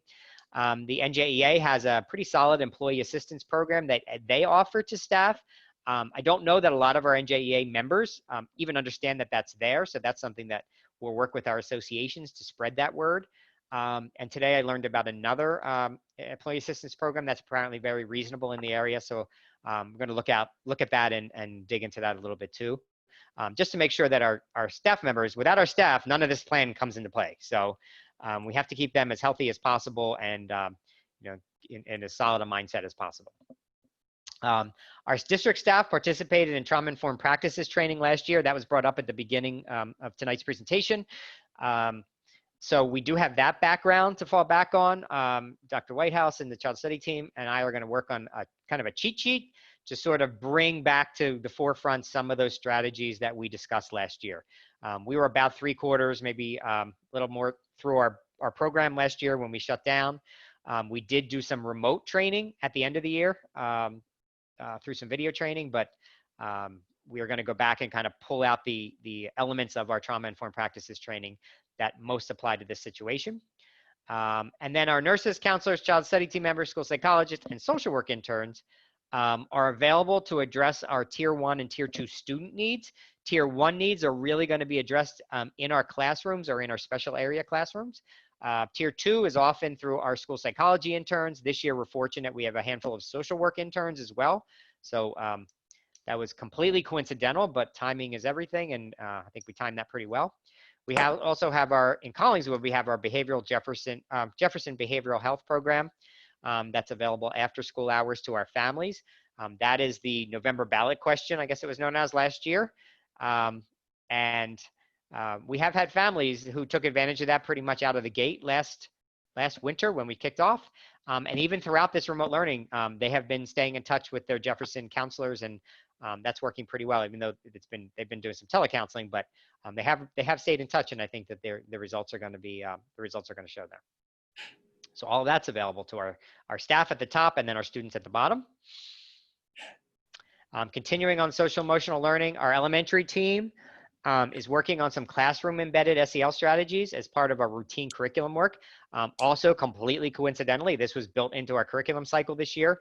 So we have some of our real go-to sort of experts in this area working on curriculum. Could not have been timed better, but we have to get our staff trained in what they're to do in the classrooms and things that they can do as a routine part of their instructional program. We also are going to work with our special area teachers to focus on SEL. We know in things like our music classes, we're not going to have kids singing out loud. It's probably one of the worst things that can happen. So what can our special area teachers in music and phys ed, health and phys ed, and perhaps some art do in the area of SEL? So we're going to provide some training to them during the opening days of school for staff. Middle school and high school team is going to work with our health and phys ed teachers to embed SEL strategies into their activities. A couple slides ago, we noted that the locker rooms would be closed, so there's not going to be high intensity activities going on. So our health and phys ed teachers will kind of take a double approach here, focusing obviously on the hygiene piece, which is critical, as well as some of the social emotional health and social emotional learning pieces. So those folks can serve a major role in keeping our students both physically and socially and mentally healthy. We have school counselors, our child study team members, and other expert teachers will serve as resource peoples. We're very fortunate in the district, both districts, that we have some folks in districts who this is just sort of their lifestyle. They are really into mindfulness and yoga and all those types of things. So, we're not going to worry about somebody having a certification as a counselor. We're going to really look to those folks who have expertise in some of these areas just because it happens to be their lifestyle, their way of life. And then part of our training protocol will be to train our staff members during those first 4 days of staff-only school. School climate and culture, utilizing the strengths of our staff. I just talked a little bit about that and not letting certifications get in our way, but allowing people to bring their own passions and sharing those passions with staff members who may have different passions. And certainly sending an important message to everybody in our districts, staff members, our families, everybody, that we have to worry more about wellness, mental health, wellness, than seat time and attendance. I hope if there's nothing else you take away from this presentation, is that we are not going to sweat the attendance thing. So please understand that. Worry about your kids' health. Worry that they're doing well. That's your number one priority. If they're not well someday, keep them home from school. Nobody should be shooting for the perfect attendance award. by learning about and using the strengths of all staff members, I think that we can do great things as a district. Last year when we left in March, we sort of followed the 3 C's of collaboration, consistency, and communication. We're going to try to keep that up this year. Having our staff members collaborate with each other builds a team atmosphere. I think that's actually one of the biggest benefits of the spring, is that staff members from different schools, second grade teachers, were forced to work together and really learned how much further they could go working as a team. So we're gonna lean heavily on that. Our consistency piece, again, third grade, we'll be teaching pretty much the same content throughout the week, and that will allow us to be to free up some of our teacher time by sharing some of the responsibilities and free some of the stress off of our teachers to believe that they don't have to do everything themselves, that they'll have a team approach at this. And then communication, we're going to continue communicating between them to make sure everybody's staying on the same page, and then also communicating out to our families in the community. I think we're getting toward the end of our conditions for learning part here, but multi-tiered system of support, that's a bunch of jargon we use in education, which basically means we focus on our students, not only academic well-being and academic growth, but also their social emotional well-being. Also their social emotional well-being, and understanding that the success of our students depends heavily on those 2 things working side by side and hand in hand. So that's kind of the basics. That's the foundation of our plan. So those are the roots from which we are growing this whole thing. So our elementary teachers will be using pre-assessments, embedded pre-assessments in English language arts and math. They're already built into the program. Your students will be assessed without them ever knowing it. Will be assessed without them ever knowing it. So those are some formative assessments so that we know where our students are when they come back to us. Our secondary teachers are going to use Common Lit and Imagine Math, again, as part of their instructional program. And those programs will allow us to know where the gaps are in our instruction. Accelerated teaching, I'll talk about in a minute. But it allows us, our focus for this year is going to be teaching grade level content and standards while filling in the gaps as needed. So if you have a third grader this year, understanding in second grade, he or she did not get everything that they would have traditionally gotten in second grade, we are going to move forward with the third grade curriculum. And when the teacher recognizes that there are gaps in the student's knowledge because of what happened last year, they will stop and fill those gaps in. But we are not going to try to go back and reteach second grade. We're going to move ahead and fill in those gaps just in time. I'll talk about that in a slide or two. Talk about that more in a slide or two. Our mental health screeners, we are currently looking at a universal mental health screener that will be used with our students to identify any students who may have some red flags on the mental health side. Is there students who have excessive worrying? They're worrying about things. They're nervous, they're anxious. Those feelings are going to be pretty normal as we come back to school. Are there students who are, those feelings and their status with those areas are throwing up red flags? So we'll have a mental health screener for those. And then obviously if any red flags are noticed, that we will collaborate with our families to try to get our students the help that they need, whether that help is in school or outside of school. Okay, conditions for learning wraparound supports. So we have in both districts, a 3-tier SEL mental health model that's well defined. It is what we've been working on now for a couple of years. So that I'm not seeing as a major concern. That has been established across our districts.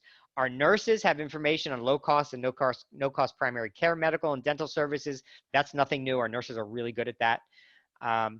Families and community members are represented in the decision-making process through our work groups. And our early release of preliminary plans, so the letter that we sent out a couple weeks ago on the 13th of July was really to give families a heads up about our thinking. And I've gotten a bit of feedback since that letter went out as well. And then we did another question and answer session maybe 2 weeks ago. We are doing this tonight, and we will likely do another one sometime in mid-August. So we're really taking into account, even if I tell you tonight I don't have an answer to that, that doesn't mean we're not writing it down. And we're going to try to find or develop an answer and try to meet as many needs as we possibly can. Food service is also in this area, but we addressed that previously. Quality childcare, I can't say this enough. This is going to be our biggest challenge. Just Kids will operate in all of our schools after school. They will operate for the entirety of when we let students out of school up until 6 o'clock. That part's going to be relatively normal in terms of their hours. Just Kids is considered a daycare. They operate under the daycare guidelines, and the daycare guidelines are very strict. So Just Kids, given the spaces they use in our schools, will probably be limited to around 20 students in their after-school programs. So they are not, Just Kids is not going to be able to meet, alone is not going to be able to meet the needs of the community in terms of childcare. We are going to, in our survey, I'm going to talk about at the very end of this presentation, we're going to ask families about their need for Just Kids and try to really get a more firm number on how many people absolutely need it, how many families need it. And we are going to ask our families if you are, we have families who use Just Kids as a convenience, and that's fine during the regular school year. A parent, an older sibling, somebody may be home, but they want the student to stay at school for whatever reason for a bit longer, to really consider that before you sign up for Just Kids this year, because you may be knocking out a family who really doesn't have another choice. Just Kids will offer a full daycare option for parents who need full care on the days their children are remote. So when we get to that slide in a couple slides, Just Kids is willing to offer, or is going to offer. So if you have ever participated in our summer day camp in the district, it would be something similar to that, where they would take the students from morning until probably 6 o'clock. We are looking at possibly opening additional sections in that on the full remote day, and fingers crossed, I hope to have an answer to that question before we send guidance home by the end of the week. So these things, a lot of discussion right now. I have a pretty firm feeling about what we're going to do, but I want to confirm with Just Kids before I send it out in writing. So again, Just Kids also has their own COVID-19 protocols, and one thing I can promise you in a 60-slide presentation, one thing I can promise you is they are not going to be able to meet the need. Not going to happen. So families should begin planning now, and reaching out to other community organizations. If you're a member of a church in town, either towns, anything that they can do. They often have large spaces that may not be used during the week. Families getting together in pods. I keep hearing this pod idea.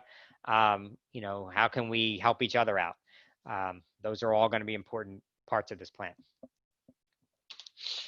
right, that is the end of that section. That is the longest section, I promise.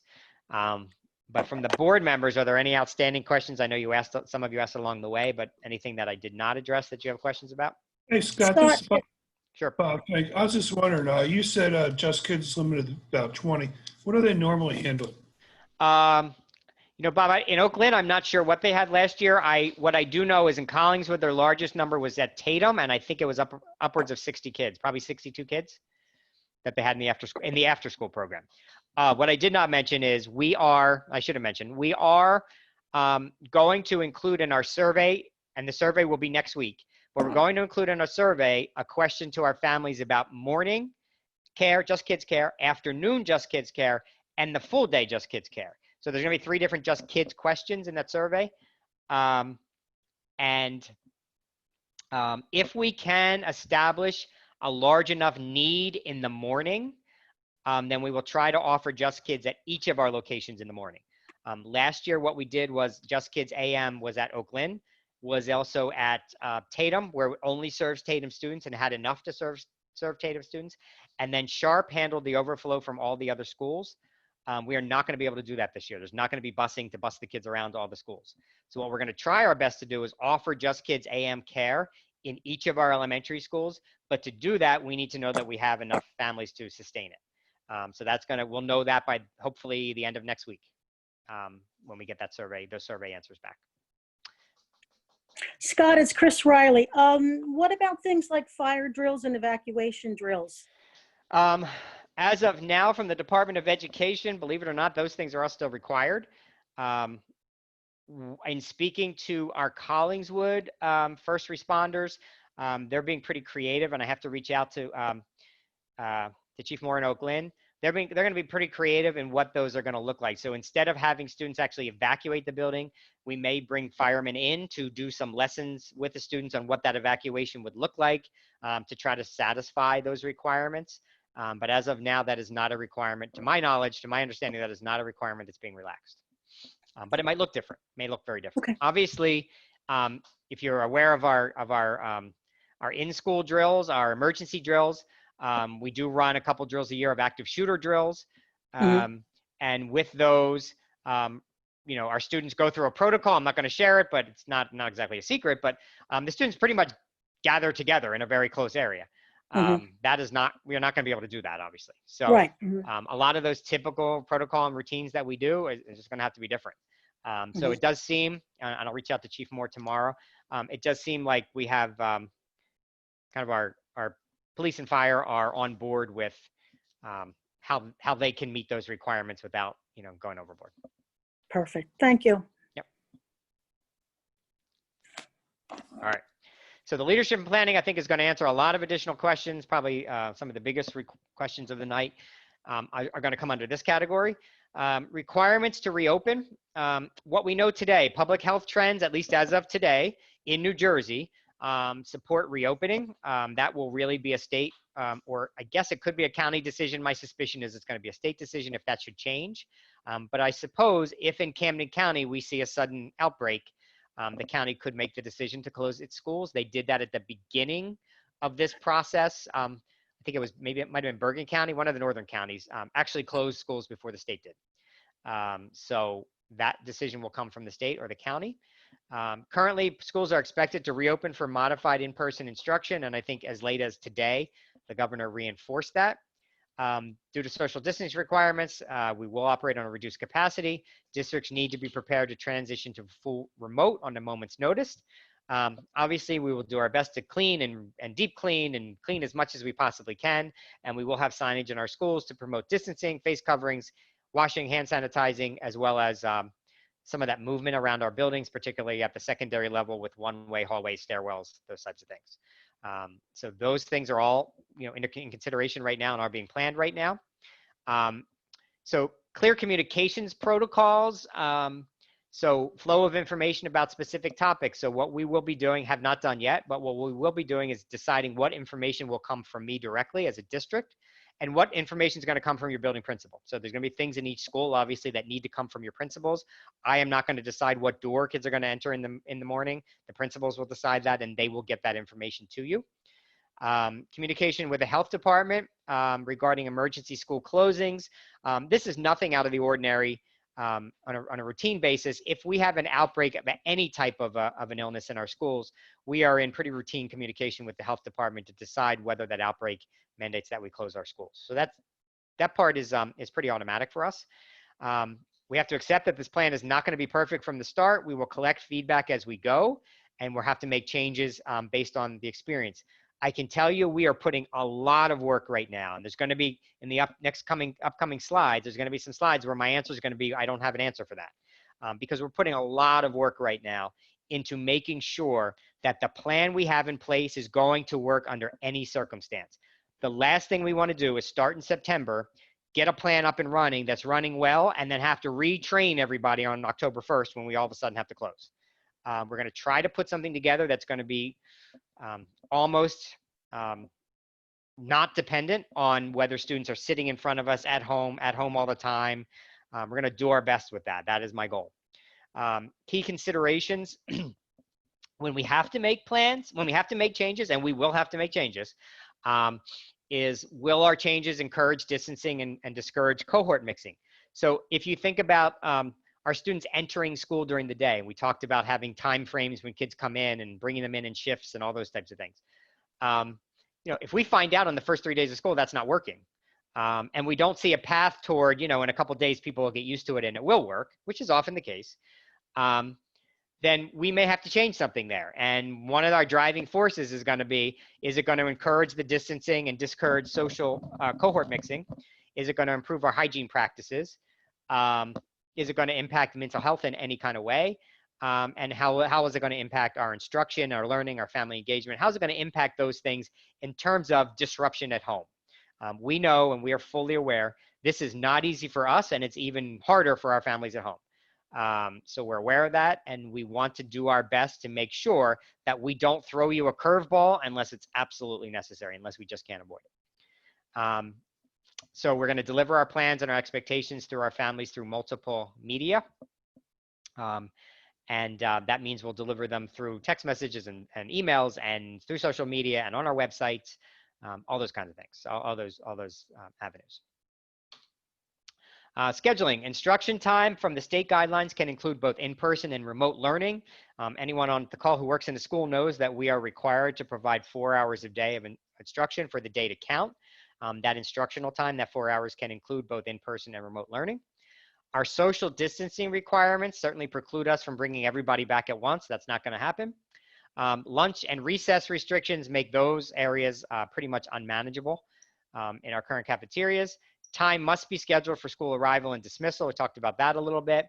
And then time has to be provided for our teachers to plan, collaborate, learn, and teach as they work through the many firsts that are going to be associated with this. Remember that this is all new to many of our staff members as well. We had we're thrown into the emergency situation in the spring.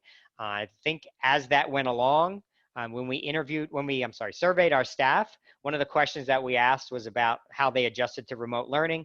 And by probably a 4 or 5 to 1 margin, the number one response was, it was very difficult at first, but once I got into a groove, it wasn't, I got used to it. But we did pull together some of our staff members, some of them are on this call now, at the beginning of the summer, to really focus on those staff members who did an exceptional job in remote learning and how we can use their experience to help everybody else grow as well. So that'll be part of our plan as we move forward. Here's our schedule. So this is our weekly hybrid schedule. So remember, we have students who will be in person and we have students who will be hybrid. Students who will be in person are going to be the hybrid students, and we have students who will be fully remote, or at least we have to offer that option. And we've heard from at least one person tonight that family is going to take advantage of that option. And I'm sure there will be many others. Our survey back in June, end of June, beginning of July, indicated between 22 and 25% of our families at that point wanted the option of full remote, wanted to take advantage of full remote instruction. And I think that back then, you had a very different feeling across the country than we do now. So, if you turn on the news or watch the news for a minute, you're going to know that across the country, things aren't going so well. In New Jersey, we seem to be holding our own better than others. And that's great. But across the country, I think what's happening elsewhere is going to start to sway some of our families. I'd be surprised if it didn't. So we're going to have 2 cohorts, the blue and the gold. Probably the number one question I fielded is, are families going to attend on the same day? And the answer to that is yes, we're going to do our absolute best. I am saying that because when we send out those assignments, there are going to be mistakes. We have a lot of families who have multiple last names in the same household. We know that, and we're going to account for that as much as we can.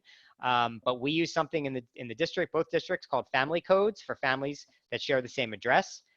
We have sorted people in every way imaginable, and I think we have them all, but I don't think we're going to catch them all. I think there's going to be somebody who surprises us and we missed one. So if you get an assignment in your family that has some of your kids going on the blue days and some of your kids going on the gold days, take a deep breath and let us know, and we will fix it.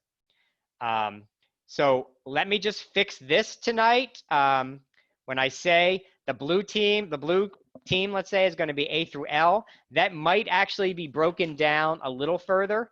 That may be A through LE, and the gold team may be LI through Z, which will be a little confusing for the poor L people. But that is actually the midway break in the districts. And oddly, it's the midway break in both districts.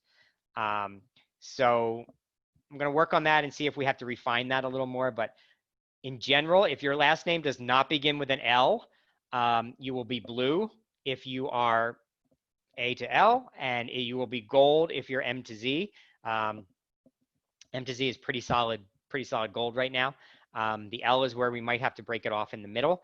If you have family members in your household who have different names, different last names with different spellings, and you end up on opposite teams, we are going to address that, but I cannot tell you tonight what team they're going to be on. We're going to move those folks around as best we can to balance our enrollments on the different days.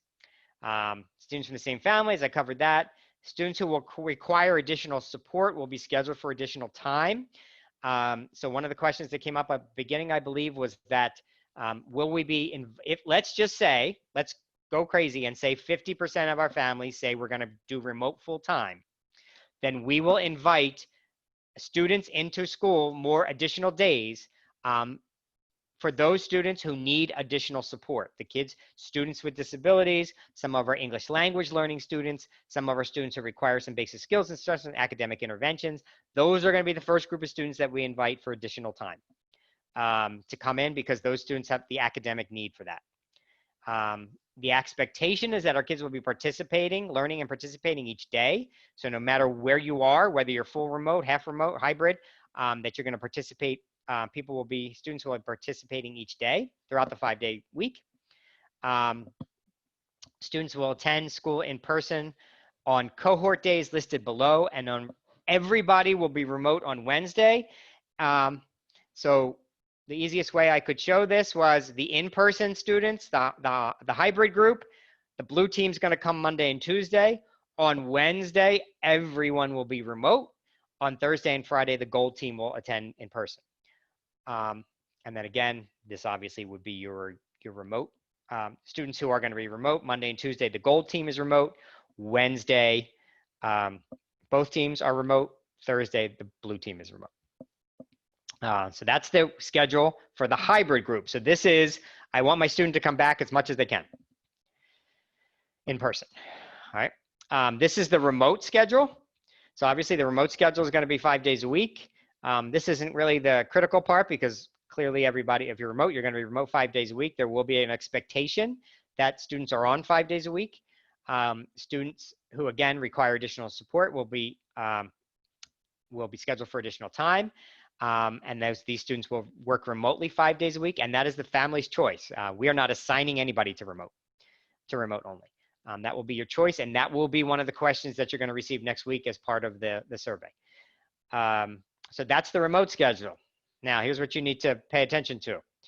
Once a family decides to go remote, once you choose the remote option, it is not a fluid you can come and go as you please option. So if the family chooses the remote option, you are committing to the remote option at the high school, middle school, and high school level for a marking period, at least, and at the elementary level for a trimester. Those are the natural breaks in our calendars, in our grading periods. So at the middle school and high school level, we are going to ask our families to, if they want to come back.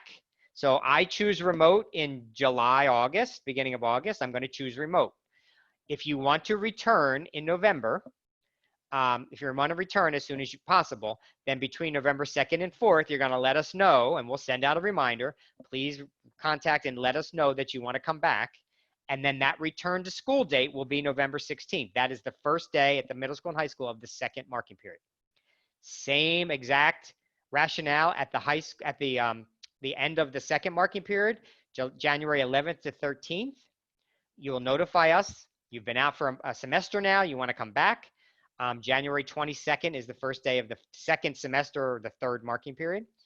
And then exactly the same rationale for the March date. This, of course, assumes that this crazy schedule we're developing is going to last all year. We don't know that. Who knows when there'll be a vaccine? Maybe some miracle will happen and we'll have a vaccine in no time and everybody will be vaccinated and somehow this thing will fix itself.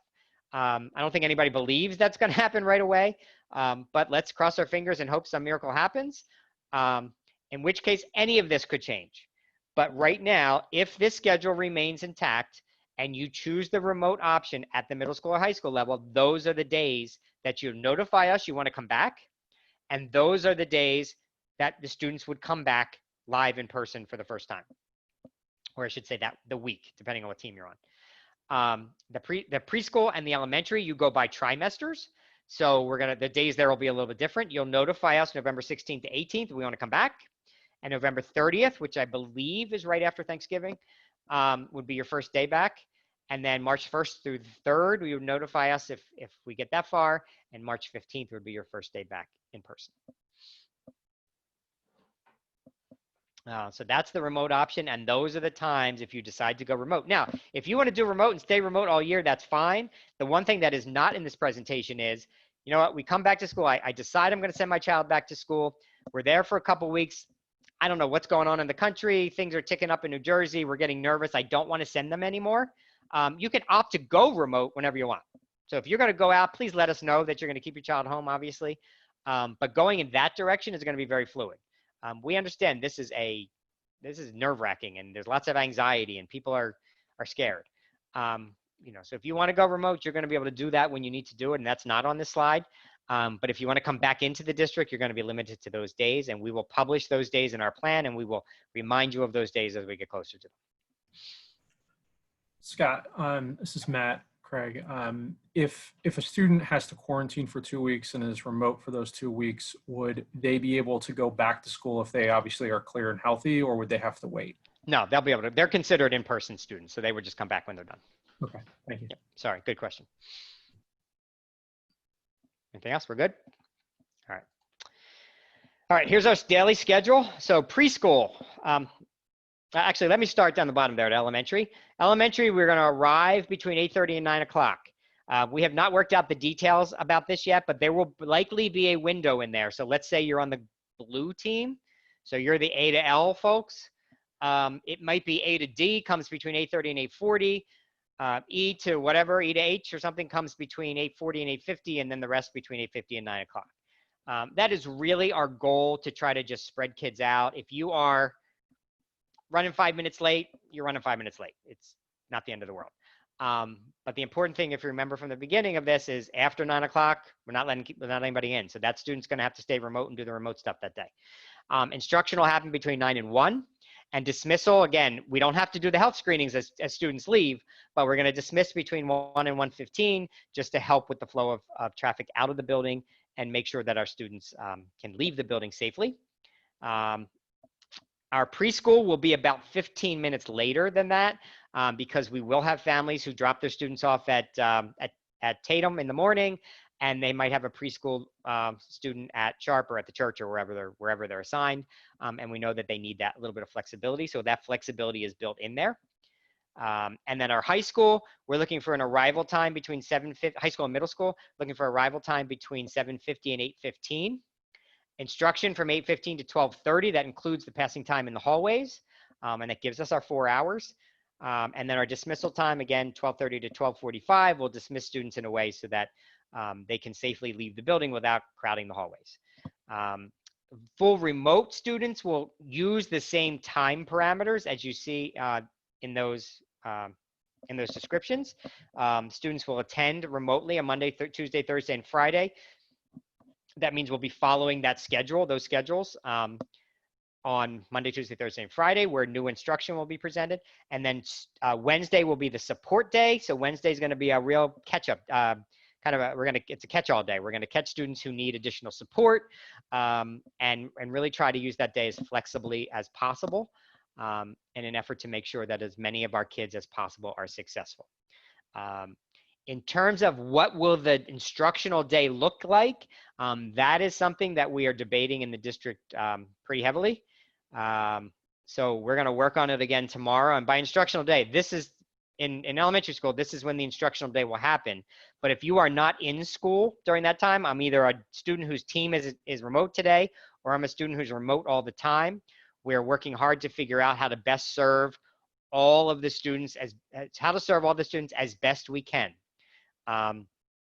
So that everybody gets the instruction and the help and the support that they need.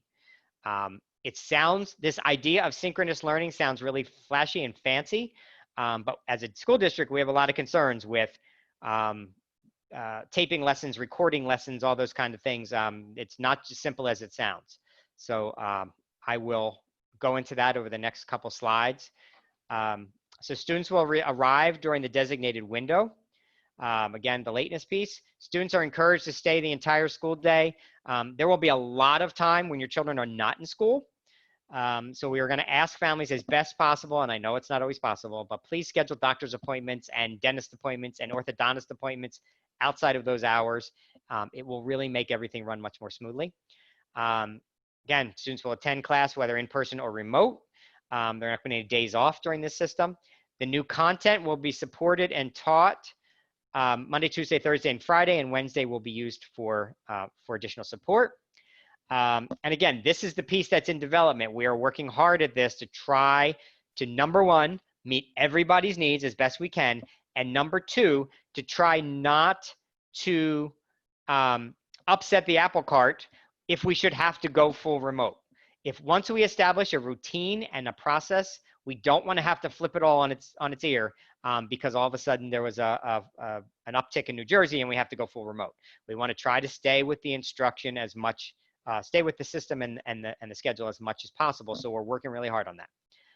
I will get that information to you as soon as we have landed on it. In the event that school is closed, and you'll see this, the boards just approved prior to this presentation.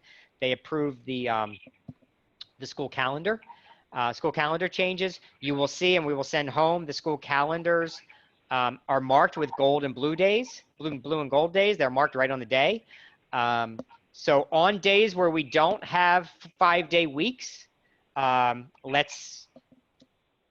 can't even think of one off the top of my head, but on a day when we don't have a 5-day week because of a holiday, we will juggle the schedules, and the victim of those weeks is going to be the Wednesday full remote day.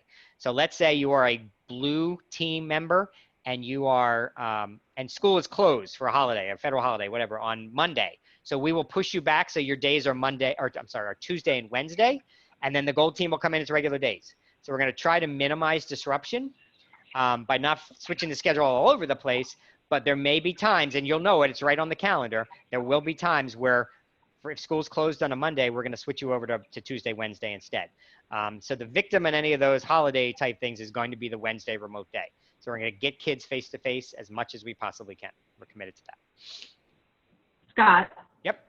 I just have a quick question. I know it's still in development, but is the thought that the teachers would show a video to kids at home and kids sitting in front of them? Is that the thought right now? Right now, the thinking is that the mini lesson will take place. The mini lesson will be recorded, and that's going to happen with the students. That'll happen with anybody. It doesn't matter what group you're in. You're going to watch the mini lesson. The magic in teaching happens with the follow-up to that mini lesson, and that's what we're working on. How much synchronous instruction can we tolerate? And I use that word, like how much can we handle, synchronous instruction can we handle as an individual classroom teacher when I have a group of students sitting in front of me and a group of students sitting at home? If everybody was equal, every student behaved like an angel, all those things that can happen in a school, if all of those elements were removed, that would be an easy question. But all those elements aren't going to be. We're still in a real life school with real life kids. So, so we have to really work carefully with how we're going to provide that follow-up. We know from research from the spring and also research from prior to the spring that in doing remote instruction with students, that the real magic is when I can break them up into small groups and work with them at their instructional level and get them the help and the support they need. So that's what we're working really, really hard on right now, is making sure that we're following the research and we're really putting our time and attention into when we can best support the kids and do so in a manner that's equitable so that nobody gets shortchanged. The students who are home shouldn't get shortchanged compared to the students who are in school. So that's what we're working on right now. So they're all going to be watching, so all the kids will watch a video of the mini lesson, and then you're just kind of working out the best way to sort of work out those mini conferences and stuff like that. Right. So the mini conferences, the support, those types of things. But the actual piece of the instruction that would happen if every student was back in school at the same time, our teachers will start with a mini lesson for the content at hand, and that mini lesson will likely be recorded. Gotcha. Okay, thank you. Right. Yep. Can I ask a follow-up question to that? Sure. So I know it's still being decided on. Will parents have an idea of what it's going to look like before they have to make the decision about whether to go back or remote? Yep. That is my goal. Yep. Okay, cool. So thanks. Yep. So we're going to work hard at that. We're meeting tomorrow, and I don't want to walk away from that meeting without a decision. So scheduling synchronous versus asynchronous, we know that our families, as part of the surveys, have, and during some of our other kind of forums, have requested additional synchronous instruction. They want, for lack of a better, a FaceTime with the teacher, whether that's a morning meeting or the actual instruction piece. So we are really striving to achieve that. We are going to tackle, we need to tackle instances where the child can't be online synchronously. So it would be really nice from our perspective if every student could be online at 9 a.m. or 9:15 or whenever we start. We know that that's not possible because at 9:15, if I am 7 and my mom's workplace lets her bring me to work with her and we're in the car at 9:15, I can't be in class while I'm in the car. So we know that that's reality. We are working hard. Again, that's part of this mess of how to figure out how to best meet all the kids' needs, because everybody's coming at this from a different angle and from sort of different, different challenges. So again, I just talked, some of our best practices are large group mini lessons, followed by smaller group work that allows some individual attention. And that's really, particularly for younger students, when our remote learning works best. And we have to, as a community, we have to shift this definition of teaching. I've had folks tell me we should record our teachers standing at the board, with their marker and the whiteboard. That's not how we teach. We haven't taught that way in years. So we have to really shift the definition of teaching, and really, we have moved very far away from lecturing, and we have to think of not in terms of teaching, but in terms of learning. And we have to actually look at systems and models that improve student learning, and not focusing on what the teacher's doing, but focusing on what the kids are doing and what they're learning. So we are working hard on that piece as well. That's all part of that, what the instructional day is going to look like. Equity, I talked about this a little bit, and I'll repeat it. Depending on how many families choose the full remote option, opt out of coming back to school full-time or in person. Members of some of our disadvantaged groups in our schools, our students with disability, our free reduced price lunch students. Included in this group could be some of our homeless students, our ELL students, may get some extra in-person learning time. So that is something that we are working into our plan. And when we get the numbers back for how many families are staying remote at this point, we'll make those adjustments. I will tell you that we are really looking to kick off the school year in as pure a way as possible, which means we're probably not going to make those adjustments for the first day of school. We want to make sure that on the first day of school, we get into a groove and we figure out during the first couple of days what's going on and how these systems are going to work. And then we'll start to look at, relatively quickly, but we'll start to look at who can get some extra time, who do we need to bring back, who remote work is not working for, and who we really, we're failing to meet if they're not in person with us. So those are things that we're spending a lot of time on that. That's something we take very seriously. Dr. Oswald, I'm sorry, it's Jen Castle. I just have a really quick question. I just need to go back a little bit. Okay. Sorry, just like one slide. I understand, as per one of our last meetings, that the schedule of drop-off for elementary, preschool, high school, middle school was designed in case high school kids had to be let out, or were out earlier in case they had to pick up a younger sibling. Yes. Reverse that. What about drop off? If a high school or middle school has to drop off before they go to school, then we have kids that are in school. And there's a question out there about, are the elementary schools kids allowed to be dropped off earlier than their designated time? Yeah, so they will not be permitted to be dropped off earlier. As of now, at least, they won't be permitted to be dropped off earlier.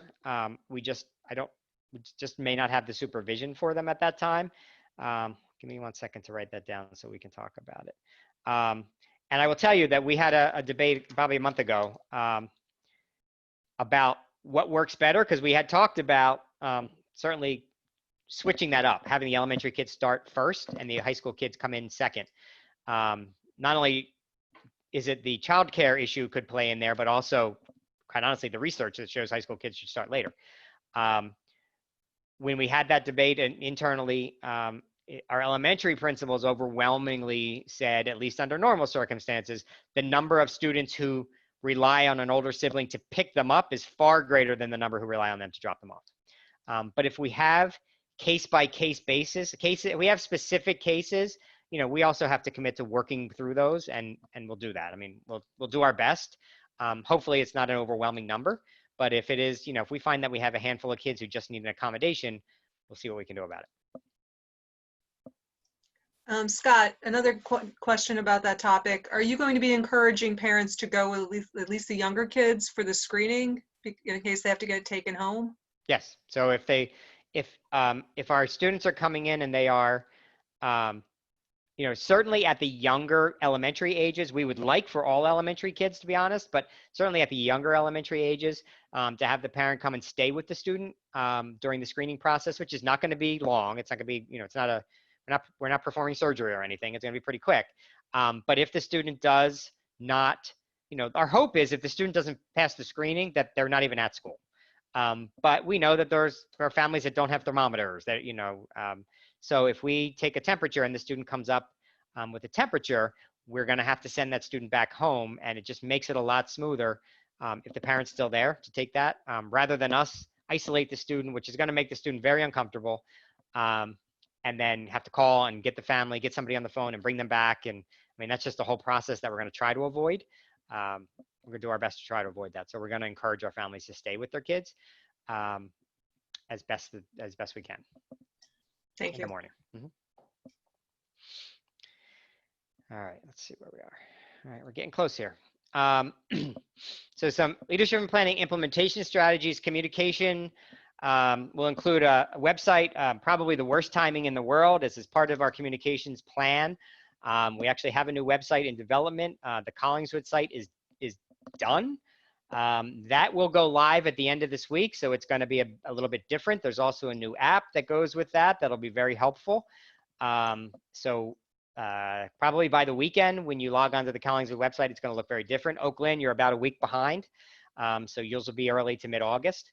But those things were all done and signed, sealed, and delivered before any of this stuff happened. So in hindsight, we should have delayed that, but it's in the works. We are shooting for the idea of clarity ahead of questions, so we're going to try to be as clear as possible.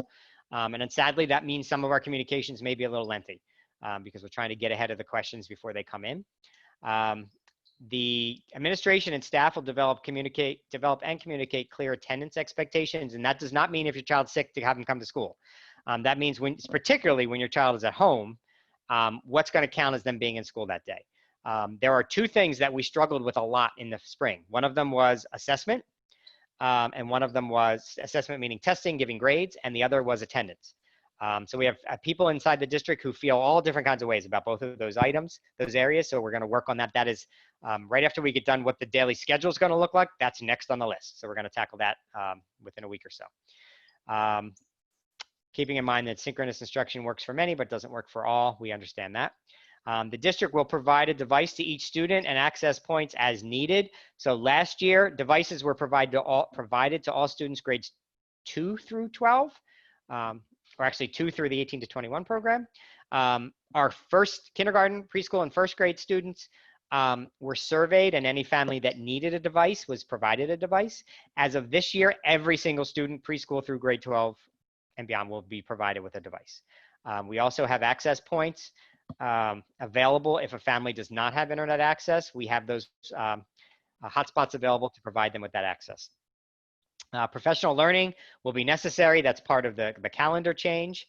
Administrators will work with teachers to solicit ongoing feedback, and we are going to have to adjust as we go.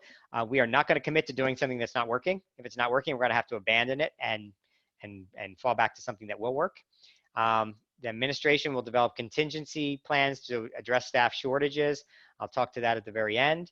And staff accommodations, staff working from home.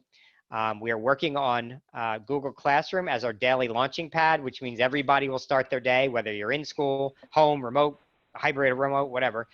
Start your day using Google Classroom. That Google Classroom may launch you to another website. So last year we used Google Classroom grades 2 through 12 in the spring. We're going to try to push that down all the way to preschool as just a starting place. There may be a link on your daily classroom that shoots you off to something else that's going to be more meaningful to an early childhood student, a young student. But we want to be consistent we try to be consistent with that as much as possible. Scott. Yep. Just with communication and in keeping in light the idea of everyone's using Google Classroom now, right. Can families be invited into teachers' Google Classrooms as guardians, not as students? They can kind of get that weekly update just to kind of keep everybody in the loop. I know some teachers do it just to kind of keep everyone in the loop. Yes. Yep, that's something we'll discuss, and we'll provide our teachers with training on how to make that happen. Dr. Oswald, you mentioned that all students were going to have electronics. I'm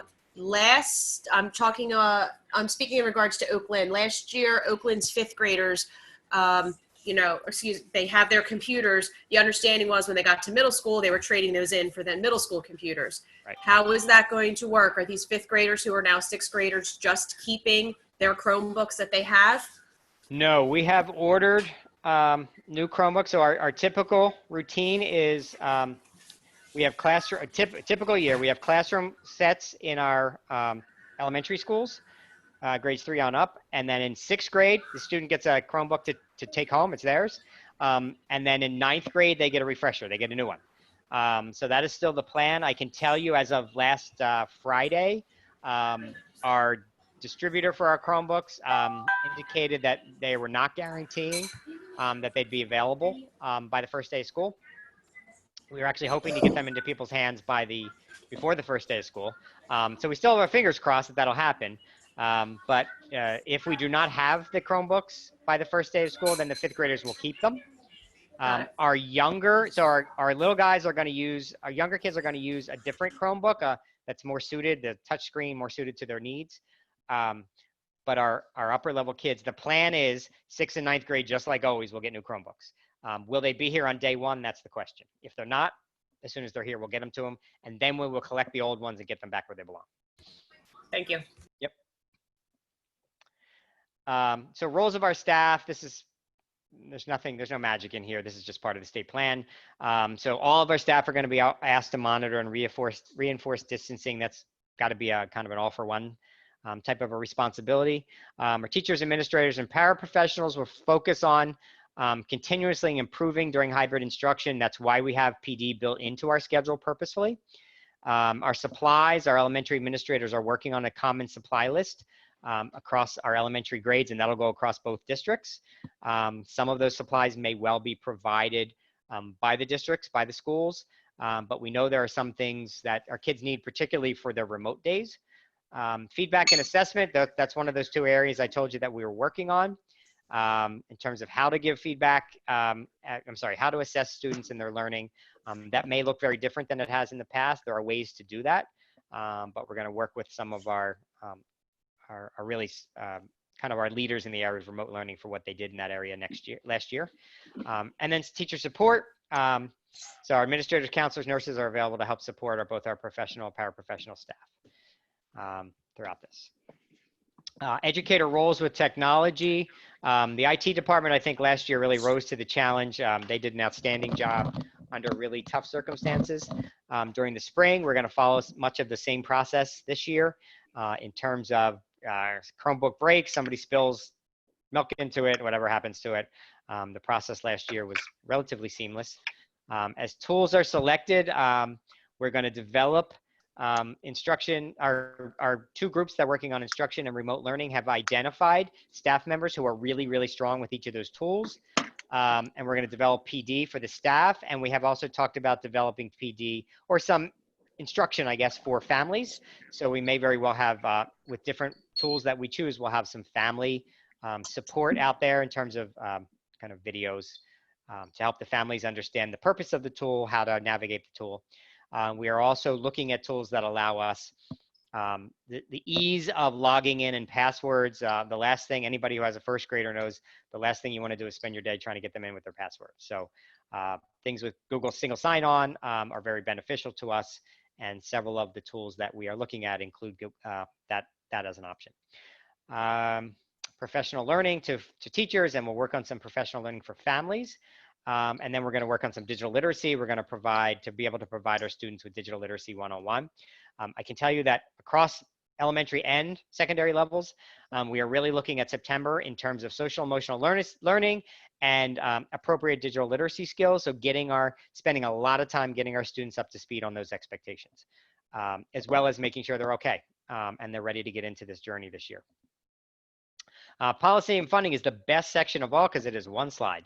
CARES Act money. CARES, I couldn't tell you what CARES stands for right now, but CARES is the federal money that was sent to us a month or so ago to help offset some of the needs of this the pandemic and the changes that we have to enact on the pandemic. I can tell you, if you listen at any time to any politician on the planet, when a question is asked, they tell us to use the CARES Act money to pay for it. In our districts, I think we've spent that money now 5 or 6 times over, because there is no more CARES Act money left. By the time you get done making sure every student has technology they need, and we have the PPE and the sanitation cleaning supplies we need, the CARES Act money is gone. On top of that, in both districts, our state school aid was reduced. So in the middle of a pandemic, both of our districts saw the reduction in school aid from the state level.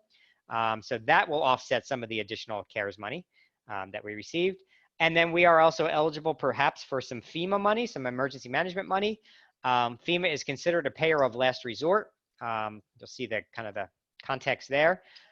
If we are successful at recapturing any money from FEMA, we are likely not to see that for quite some time. That doesn't happen immediately. So that's the funding piece. You know, one of the biggest questions that you'll see at the end of this presentation is how are we going to pay for all this? And that remains a big question. So continuity of learning, this will be the end. So student growth and special populations, this piece of the state guidance, we will use at the elementary side, as I discussed earlier, units of study and Go Math pre-assessments. Those are pre-assessments that are built right into instruction.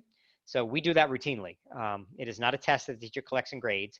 It's a test that allows, it's an assessment that allows the teacher to see where the students are and what gaps exist in their learning, so that we can hope to address them as we move forward.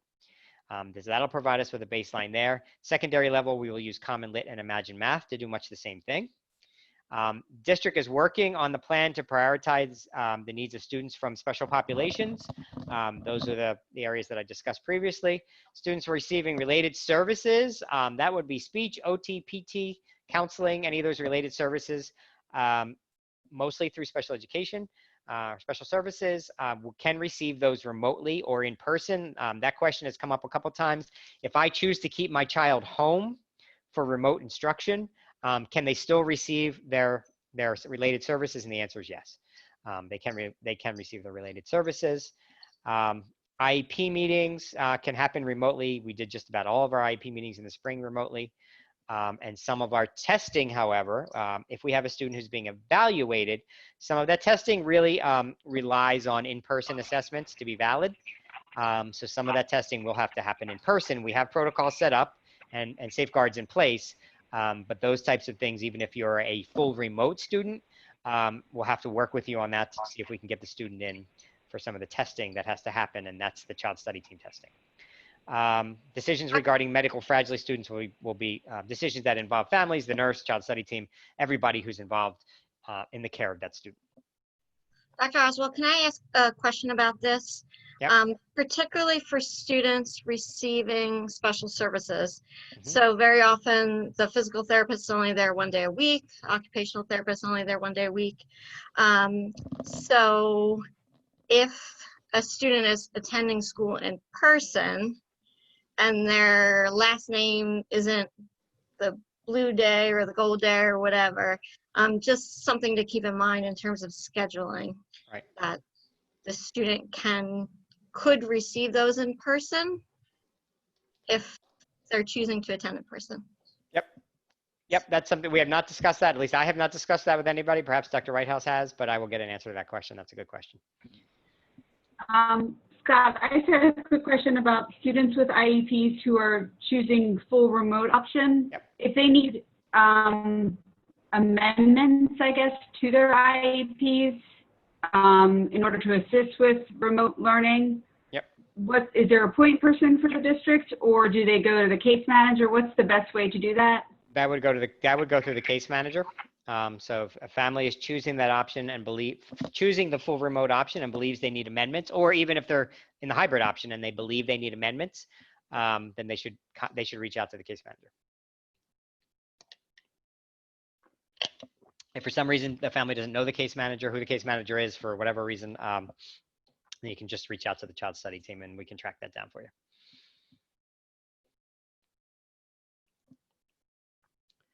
All right. Technology, connectivity, participation rates. So devices and hotspots, talked about that. We'll provide those. The IT department will configure those. So hopefully they are as plug and play as possible if the family gets them home. Tracking participation rates, again, that kind of goes back to attendance was one of our largest challenges in the spring. We don't have a solution for that yet. That is something that is kind of 2 steps away for us. So assessment and attendance are the next step after we decide exactly what the instructional day is going to look like. Attendance standards, decisions again are to be determined, and Google Classroom is likely the common learning platform. 3 slides here are going to cover curriculum instruction and assessment. We have learned from other disasters, natural disasters in the country, things like Hurricane Katrina, things like tornadoes in the middle of the country that have, really closed schools down, or in some cases even destroyed school buildings. That this idea of accelerated learning is really a model that has worked quite well. And that is, in 3rd grade, we're moving ahead with the 3rd grade curriculum. And as the teacher finds out or determines that the students in the class missed something in 2nd grade because of the situation last year, he or she will stop and fill that gap in and work with the kids on some of that learning. But our goal is to move ahead with the learning. We will also be prioritizing our learning goals. If we remain in this situation or even go full remote at some point during this school year, we know it's just reality. We are not going to cover everything. We are not going to hit all the standards that we would hit if the kids were with us in person. So we have to prioritize our learning goals, which means prioritizing the standards that we address throughout the school year. Throw on top of that some of that accelerated learning and backfilling skills may have to happen. And you're looking at the critical nature of being able to prioritize what every student walks away with from their grade level, appropriate grade level instruction. So that's something that our teams will work on and will work on throughout this school year. We will build time in for our grade level teams and our school-based teams to meet. That's again part of the importance of that day of remote learning. That day where students are remote. Those are some of the things that were going to happen in school those days. Accelerated learning, I've talked about that. Let's try to share, again, this is from some of our leaders in the remote learning realm, try to share some strategies that promote student engagement by really ensuring that our teachers collaborate and are consistent within grade levels. We believe that we can take some of the pressure off them. Not every teacher has to record every lesson. If we have a teacher who's really solid making recordings of lesson, that 2nd grade teacher's lesson can be shared with all 2nd graders. It doesn't necessarily have to be that the teacher who's doing that recording for every single lesson. We may break it up into, a couple teachers doing English language arts, a teacher doing science, a teacher doing social studies, somebody else or 2 doing math. So we'll look at how we break those things up. But the important part of that is that the teacher who's providing the support will most likely be the classroom teacher. We will design instructional strategies to be shared with staff, like what will a day look like, a student's day look like. We'll look at our instruction in terms of not only what it looks like from the teacher angle, but it often looks very different from the student angle. So we're going to look at all of our instructional decisions based upon not only the teacher angle, but also how it looks like from the student and provide a snapshot of a typical day from both of those angles. And then assessment, again, I said this a few times, of one of our challenges last spring, assessment and attendance. So we're going to work on that. That's coming up within the next couple of weeks. And then along with that would be setting up some grading parameters. So that is the continuity of learning section. We are getting close to the end here. So reinforcing the importance of consistency and clarity in terms of lessons. Anybody who spent a minute in a classroom knows that you give students directions, and as soon as you're done giving the directions, 100 hands go up. And with all kinds of questions about those directions. So the importance of clarity in the directions and instructions can't be overemphasized. Again, we have some people who did a great job last spring. We're leaning on them a lot to really share their strategies and their experiences with their colleagues. And one thing that we're trying to do is develop a glossary of terms so that as a school community, in-school community, and as an out-of-school larger parent community, that we all talking the same language. If I'm talking synchronous, asynchronous, hybrid, we all need to know who I'm talking about. Probably should have done this before tonight's presentation, but we will develop kind of a glossary of terms so that we're all talking the same language, or at least doing the best we can to speak the same language, and we're not getting hung up over the language we use. So throughout the presentation, I've talked to you a little bit about I've mentioned some outstanding questions. None of these should come as surprises.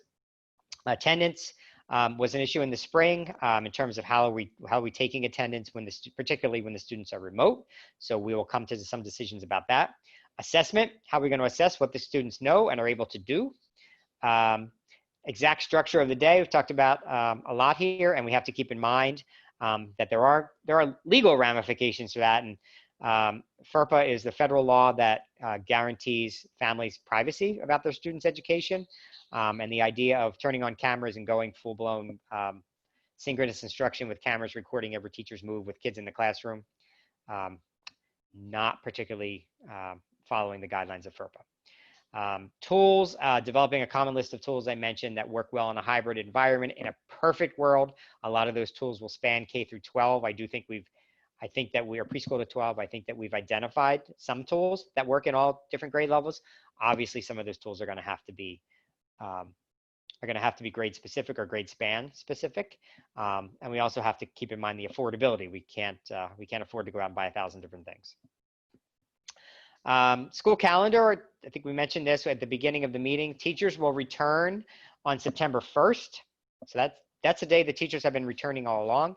Professional learning and preparation days have been set for September 1st, 2nd, 3rd, and 4th. That's Tuesday through Friday. Question that has come up a bunch of times is about orientation, 6th grade orientation, freshman orientation, preschool, kindergarten orientation, or even orientation with your 4th grade teacher for a student who's staying full remote. We're going to work on that schedule to see if we can build some orientation time or some meet and greet time into those days. If not, it'll have to happen after those days, but a little bit later on. Certainly not something we're going to put off too long, but it may have to happen over the course of the first couple weeks of school. Students will return on Tuesday, September 8th, which is the day after Labor Day. School calendar for the remainder of the year will be adjusted. So those calendars were approved by the boards tonight, and I will get them out to you as quickly as we can. We'll post them up on the website and we'll email them home. Updated calendars will be sent to families this week. Should have read ahead. So that you'll see what the calendars look like. And again, on those calendars, you will have the blue days and the gold days are clearly marked. All right, where are we at here? All right, here's our projected timelines. July 23rd, which is past, that is when we did our Genesis rollover. Genesis is our student information system. We did our rollover of Genesis late this year because we were still graduating our seniors as of last Monday. So we had to get those seniors through graduation. We rolled over the system at the end of last week, which means as of now, all of our families, with the exception of a handful of preschool families, all of our families are in the system in their correct grades. So when we send information out, that information should go out to everybody who will be in our schools next year. Up until last week, that was not the case because our new students coming in were not in because we had not rolled into the new school year. That should be corrected. That certainly will be corrected by tomorrow. July 25th through August, July 25th was last week, through August 3rd, we are doing our staff survey. This is to ask our staff members who may have conditions, medical conditions or other conditions that would prevent them from coming back to school. That's important because without our staff, this entire plan falls apart. July 27th is today. That's what we're doing right now. July 28th, I'm going to try to send out a message to families tomorrow, which is really simple. We are going to use our Genesis system to collect information about specific students in specific families from here on out. So using that system, every family is going to have to know their Genesis username and their Genesis password. At the secondary level, that's probably no big deal because our families use that to check their kids' grades pretty frequently. In Oaklyn, pretty good with that. Our Oaklyn families use that pretty regularly. In Collingswood's elementary schools, we only really use that system a couple times a year, sometimes always for updating your demographic information at the beginning of the year. And sometimes some of our schools have actually used Genesis to schedule conferences. I think Garfield started that last year, schedule conferences with families. So there's a really good shot that many of our Collingswood elementary school families have no idea what their Genesis password is. So we're going to send a message out this week, hopefully tomorrow, to those families that says, if you don't know your Genesis password, but you remember your username, hit the button that says forgot my password and take it from there. If you don't even remember your username, there will be directions on how you can go about getting that username. For our new families, You should have received an email within the last week or so, 10 days maybe, assigning you a username and a generic password that you can jump on and change. If those folks didn't get that email, or it went to spam, or whatever reason you didn't see it, those parents will also be asked to be given directions for how to get a username and password. So this week's going to be a warm up to try to get people ready to jump on next week and start answering some survey questions. My goal is by July 31st, which I think is Friday, is to share this plan with the community. It will not be in this PowerPoint form or this presentation form. It'll be a real plan. And some of the questions you asked tonight, I will do my best to address when it comes out in the real plan. Next week, August 3rd, we're going to send out our family survey that will go through Genesis. You'll log in. When you log into Genesis, you're not going to be able to do anything until you answer those survey questions. It's going to stop you in your tracks until you answer a survey for every single student in your family. So if you have one, you have to answer one survey. If you have 3 or 5 kids, you have to answer 5 surveys. And it's not going to let you get beyond that until you answer the surveys. And the questions on the surveys are going to be, do you want to go hybrid, stay hybrid, or stay full-time remote? It's going to ask I'm going to ask a question about flexibility among the cohort days. So we know that there will be families who somebody stays at home, and it doesn't really matter whether I'm on the blue team or the gold team. That's important information for us to know, because at some point we're going to get requests from the Adams family, no pun intended, that they want to have childcare. They're making childcare arrangements with the Walsh family, and the Walshes and the Adams are obviously going to be on different days. So if we are trying to accommodate everyone we can possibly accommodate, but to do that, we need to know who has some flexibility. So if you're a blue team member, but quite honestly, it doesn't matter to you whether your kids go to school Monday, Tuesday, or Thursday, Friday, then we're going to ask you that question, so that we know you're going to be some of our first families to call and say, hey, would you mind moving over so that we can get the Walshes over here? And I hope that makes a little bit of sense. We're going to ask families who are possible to waive transportation. If you have transportation, for the most part, it would be in an IEP. And you're able to waive that and drop your student off at school yourself, that may open up a bus seat for another family who just can't have transportation. And then we will include those 3 Just Kids questions that I mentioned earlier: AM care, PM care, full day care. By attaching the answers to those questions to individual students, we can obviously then see which students are of our elementary schools, which students, how many students we have opting into AM care from a specific school. All right, August 7th, which I guess is the end of maybe next week. We are going to try to get out to everybody the blue team or the gold team assignments. Will be shared with our families. Earlier tonight, I gave you very broad descriptions of that in terms of A to L, or perhaps A to LE, and then M through Z. So we're going to, by August 7th, we're going to try to get into your hands the exact team that you're going to be on. And then we know the community is going to start making arrangements and having requests, or somebody in my household has a different last name than I do, and we as a district missed that, and I need this person to slide over to another day. We're going to listen to those requests, and we're going to do our absolute best to honor those requests, as much as we can. So then a week later, we're going to respond to those parent requests to let you know that we could accommodate you and we were able to shift somebody else around. And then September 1st, 2nd, 3rd, 4th, we talked about staff PD. September 8th, the kids come back. Last slide. Oh, no, actually not the last slide. Points to remember from this presentation: our COVID-19 policies, everything we are doing in our schools are intended to mitigate but not eliminate the risk. Any of these plans can change at a moment's notice. I would not write any of this in pen. Because you see an uptick in New Jersey's numbers, and I think you're gonna, that could throw this plan into chaos. So big questions were, how will the New Jersey COVID-19 numbers fare over the next month? How many of our teachers are gonna be able to return to school? Those of you who are not from Collingswood, but are working in perhaps as teachers or staff members in other districts, know that getting substitutes last year under perfect circumstances was near impossible. Getting substitutes now, just don't see that happening. We are working at it, but people are not coming out of the woodworks to substitute in schools now. How will transportation play into our plans? And that's more of a statewide issue. I don't think that has really hit home yet in terms of the state level. And then the biggest question is, who's going to pay for all this? All of these things we talked about tonight are expensive. And that CARES money, that, and I'm not kidding when I tell you, we have spent that 3, 4, 5 times over. So who's going to pay for this in the end? I know there's another bill floating through our federal legislature right now that is supposed to bring some more money to schools. We'll see where that goes or if that ever happens. But right now, there's a big question about who's going to pay for all this. So last slide. If I were a Collingswood or Oaklyn family with children, what would I be doing right now? First and foremost, I'd be focusing on childcare, finding families. In an ideal world, you're going to find families who are in that same last name range as you. I know that is dreaming, but that's perfection. So that you can share childcare arrangements, start forming those pods with other people who can help take care of your kids.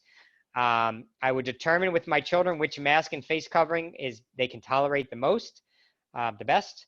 And getting them used to wearing that, even if that is 5 minutes today, 10 minutes tomorrow, start getting them used to wearing those masks. Hopefully that started already. And certainly you should keep your eye on some texts, or keep your eye on your email and texts for messages coming out of the school district, as well as our district websites. Everything that we put out, we will post up on our website, whether it's the old website or the new one, where we are in that process. We will get everything out there and post it out there for you. So that is the end of this very long presentation. And I'm going to stop sharing the screen and try to answer as many questions as I can. And at the same time, if I don't have an answer, I'm going to write it down to make sure that we tackle it. Dr. Oswald, I'm sorry, I'm going to ask for a motion to come out of committee of the whole. Sorry. Yep. And then I'm going to throw it over to Adam from the OEF to field the questions on your behalf. So can I have a motion to come out of the committee of the whole, please? So moved. Chris? Thanks. Second, Jen Castle. Thank you. Okay, Adam from the OEF. I know you've been watching all the questions coming in. I've collected all the questions from the chat, but I'll start with a comment first, Dr. Oswald, from Meg Long. She wants to publicly acknowledge and appreciate the enormous, in all caps, amount of effort and energy and time that this planning is required. She knows there'll be a lot of changes, questions, and many families that will not have all their needs perfectly met, but a huge thanks to the full staff of the district, your educators, the board, volunteers, and all that have been working to develop these contingencies. Thank you, including all the people who are on this Zoom call. A really quick clarification question first. Cleaning supplies will be available to the middle school and high school students in the classrooms to clean? Yes. Yes, okay. Do you know what the average class size is in Collingswood Middle School? Someone was asking. Typically we are around 20 to 20. I mean, we don't typically go over 24. That is it certainly is a number this year that we'll keep a much closer eye on. But we're typically in the low 20s in most of those classes, and some are smaller. I think you covered a lot of this already, but I'm just going to ask it anyway. Is there a plan for parents of students with IEPs to have meetings with the child study team about how services and needs will be met logistically? I think you said yes, correct? Well, there's a plan. There's not a plan. So what I don't want people to leave expecting is that every family of a student with special needs is going to receive a call asking to redo their IEP. If you have an IEP concern, depending on which option you choose and kind of what the schedule is, then you should reach out to your case manager. That's not something that will happen by default. So if that's a concern, then you should reach out to the case manager. If you're unaware of the case manager, and our child study team members don't work all summer. I mean, they're in and out, but they're not in every day. So if you reach out and you don't hear something in a few days or a week, then certainly reach out to the office, because there is somebody in the office every day. A question from a parent. Are you considering doing a virtual tour of the new classroom layouts and the way the day would run, drop off, et cetera? That is not something that we talked about, but we can talk about that. So you mean what the classrooms look like as they're set up? I think it like the flow of the kids, I think they're asking. I think if I were to show you what the classrooms look like, you're going to be a little disappointed, because they're going to look like the classrooms did last year. They're just not going to have as many kids in it. So kids will be sitting every other row, and but we don't really have space to be removing desks and taking them out of the rooms. And so some of the desks, I guess, will be facing backwards, so kids will know those are the desks they're not going to sit in. But in terms of the space itself, many of the spaces are not going to look a lot different, but we're just going to have a lot fewer kids in them. I know you said that the assessment wasn't finalized yet, but do you think report cards will be similar to what we've been grown used to? I would not even begin to answer that yet. It's not something we've discussed. And the teaching platforms, I know you said Google Classroom will be possibly the launch, but will grades use the same platforms? So parents are only learning how to navigate one platform, whether it be Seesaw or Zern, et cetera? Yeah, that is certainly that's certainly a goal. It's important to understand that. So some of the feedback we got from parents was that they were a bit overwhelmed by the different, I guess I'll say, tools that we were using. Sometimes those tools are like Google Classroom is your learning management system. It really doesn't do anything but store stuff, store ideas and store assignments. When you talk about, launching into Imagine Math or IXL, or like those are the tools that are actually we're working with to teach and reinforce skills. But we are going to do our best to make sure that we take a look at what a day looks like through the eyes of a family, through the eyes of a parent. You have to understand, and it's normal. Teachers, if I use Google Classroom and somebody else uses Schoology and somebody else uses whatever other product out there, for me, I'm using one thing. But what I'm not realizing is that on the receiving end, the family has to navigate 4 things. So that's what we're trying to avoid, and we're gonna keep that on the forefront of our minds. A question from a kindergarten parent wondering if the daily form could be sent home with the student for the parents to fill out to help the kids answer questions if they're not able to drop off their kid in person. So repeat that, Adam. I missed the beginning of that. So for a younger child who is coming to school and being dropped off by a family member, but not the parent, so no one can stay with them, could there be a form that the parents could answer to help the children get the answers instead of standing there, a form so they can help answer the questions for this? Yes. Yeah, that process. So what we have right now is in Genesis, and that's why it's going to be important that everybody gets into Genesis and figures out, the parent portal in Genesis, pretty easy to navigate. But the hardest part is going to be logging in, making sure you're getting on, if you're not aware of your passwords and stuff. So I think what's going to be most important, Genesis has a kind of a screener built into it that we're going to try to use.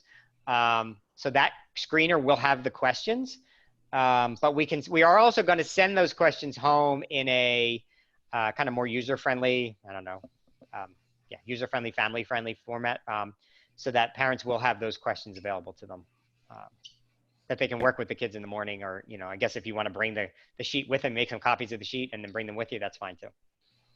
I don't think you have an answer to this question, but people are worried about the length of time the testing will take, and whether the teachers will get COVID sick days if required to stay home separate from regular sick days, and how the substitutes will be lined up, and how long will the sub be in place. I don't think there's answers to those questions right now, but they were asked.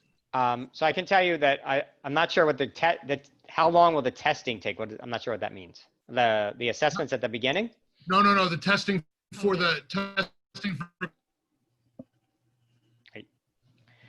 You're breaking up on me. Hold on.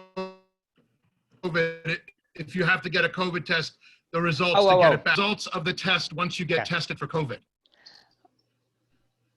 So that's out of our control.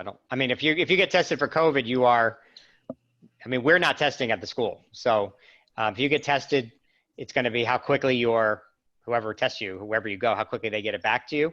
I can tell you locally, I've heard stories from less than 24 hours to 13 days. So, I'm not sure how that's going to play out, and that's going to be a frustration for people who want to get their kids back to school. Unless you get lucky and get one of the less than 24-hour places.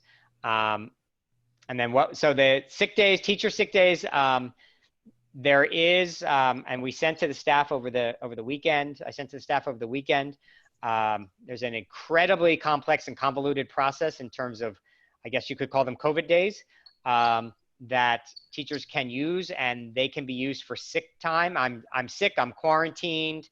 And they can also be used for my child school is not in session, or my child care center is not, let's say I have a small child who's not in school yet, wherever I take them for daycare, childcare is not in session. Teachers can use those days, some of those days for that as well. So we are working through that, and I think I have my head wrapped around it now. That could very well change tomorrow. But those are all laws that are in place now. So there's no magic in that. There's no secret in that. Those are public things. And I can To answer that question, the New Jersey has released a pretty comprehensive document that is not easy to read, but it is as comprehensive as I've seen, and I can certainly stick that up on the website if people want to look at it. But that was shared with all of our staff members over the weekend. Did the health department give you a timeline on how quickly the notification of parents would take? No, I have to push hard on that. We just got that. We got our first notification, our first guidelines from them yesterday, and as of this morning, those changed. So that's something. That's probably the one thing the health department is kind of taking responsibility for, and I think they're seeing it as taking something off of us. I think they're seeing it as doing a good thing. I just don't know that I'm comfortable with that because I can't imagine that, given the size and the numbers, that they can react as quickly as we can.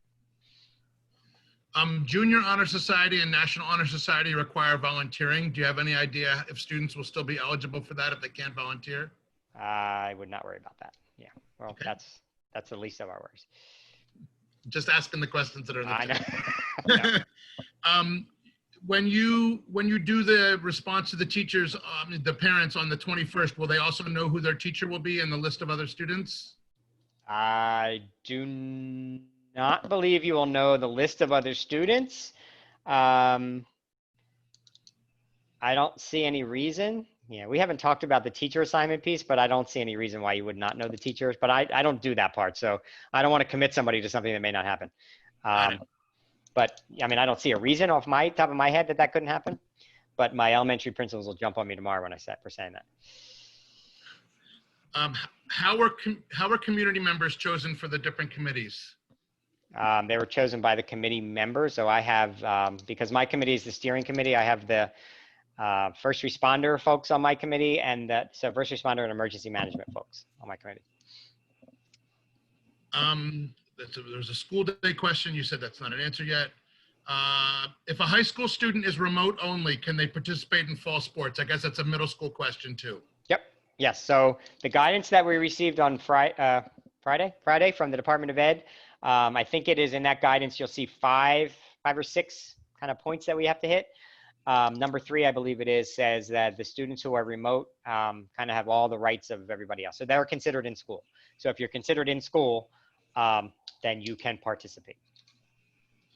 And then I think you addressed this as a FERPA issue, but I just want to ask it because it was in the chat. Has consideration been given to having a camera on the teacher in the classroom as they instruct, so the virtual students could watch along with the in-class students? That's certainly something that has come up in discussion, that we don't have the capacity. We don't have those cameras right now, and we don't. We have serious FERPA concerns about that. Again, if every student was, if we were in teaching robots and could predict their every move, that would be a lot easier to answer. But we're not, and we have some FERPA concerns about that. I can reach out. I will certainly reach out to the solicitor about that, but I've heard from colleagues who have reached out to their solicitors, and the guidance is pretty much the same. They discourage that. And I have one last question, which starts with a comment. The information you have provided is greatly appreciated. The amount of work and effort is so evident. Thank you. If we have questions that aren't necessarily appropriate for tonight, how can I find out who best contact should be? AP class questions and preparedness, counseling for rising seniors as they prepare for college searches and applications, et cetera. So I would say the best action there would be to reach out to me directly, and I will probably respond as quickly as I can. But I will probably respond and copy all the people who could help you. So I'm probably not going to be the person to answer all those questions, but I can, in responding to you, I will copy the folks who are the people to answer those questions. But I can't stress enough that during the summer we have very few folks in district. So you're not going to get you may not get a response unless you get lucky. You may not get a response as quickly as you'd like because our teachers, our counselors, those folks are not in district all summer. So they come in, our counselors are in. There's somebody in the counseling office every day. And in our child study team, there are folks in throughout the week, but it's not necessarily your counselor or your case manager. But we'll get you the answers as quickly as possible. And when the high school and middle school students are in class, do you think they'll have a 4-class schedule, an 8-class schedule, or you have an idea of what the breakout will be per class? In a typical day, yes. 4 classes a day. So we will run, as we did in the spring, we'll run a day 5, day 6. So Monday, by the end of Tuesday, so look at a typical week, on Monday, between Monday and Tuesday, the students will cycle through their entire schedule. Let me just check the chat to see if any other questions popped up. Someone's going to email you. If a teacher cannot return to the classroom because they are high risk, can they teach remote only? That is a goal that we have, but our goal and our reality are sometimes not in alignment. So we don't want to tell any of our teachers that we can't accommodate them, but reality of it is we have our first responsibility to our students in school is supervision. So a teacher who's teaching remotely can't be supervising the students. This will come up 100 times over. The availability of substitutes is non-existent. We didn't have substitutes last year, and if you don't believe me, you can call any other person in South Jersey who does this on a daily basis. We didn't have substitutes last year before a virus hit. The thought that folks are going to come in to substitute, we do have in our schools, we have some permanent subs. We've had them for a while in the middle school and high school. Last year, we actually launched having them at the elementary schools and in Oaklyn. And I think we just about were ready to board approve them as permanent subs when COVID hit. So we have our elementary folks right now who are trying to identify some permanent subs. The other thing we don't want happening is subs jumping from building to building. That's not going to do anybody any good either. So if I can identify a sub or two to be in every school, to be in a school every day, then that's our best path forward. But it's going to be a balance between teachers who can't come in because they have their own medical condition or previously existing condition, and who's going to supervise their kids. And the thought that we're going to bring a sub in to do that, we're not going to find a sub. We'll do our best, but I have to be real about that, and that's probably not going to be the case. Can a school use a K through 12 online program like the cyber schools in Pennsylvania? Somebody's asking that question. Can we? Can a school use that, or can a parent do that? The answer to that would be, can the person whose name is K illuminate what they're saying here? K? Yes, through the school. Oh, yes, through the school.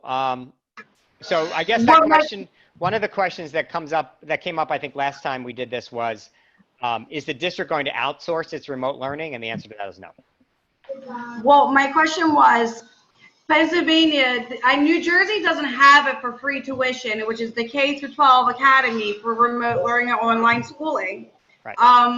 I was wondering if maybe the state would fund the school districts in New Jersey to do the same thing Pennsylvania is doing, which is the K through 12 online programs. Right. So I can answer with having nothing to do with state funding. I can answer and tell you the state's not going to fund anything else. Yeah. They just cut our money, so they're not giving us more. If a student has asthma or other medical conditions, can they get a waiver to wear a mask? Muted me. I sent a thing through the email though, or the. Sent. Yeah. He said that he will be looking at emails. Yes. I don't know. I'm not sure who I'm answering. I don't know who I'm answering right now. So if a student has a medical condition that does not allow them to wear a mask, then they just need to bring in a medical documentation for that. Yes.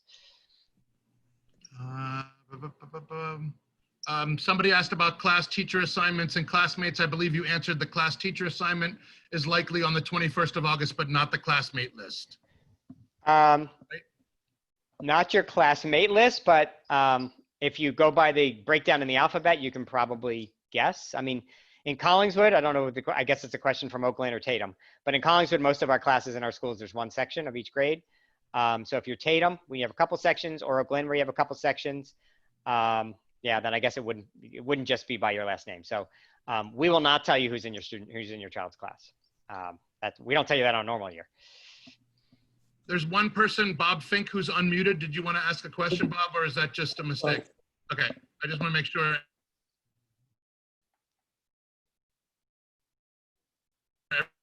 everyone gets in. I think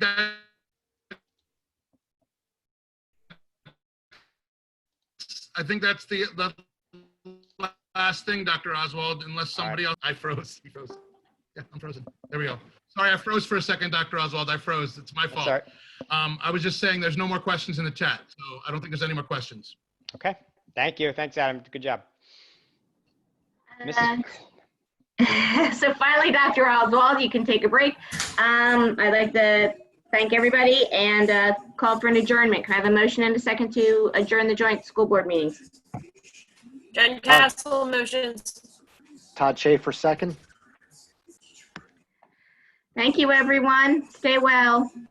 Thank you. Thank you. Thanks, everybody. Take care.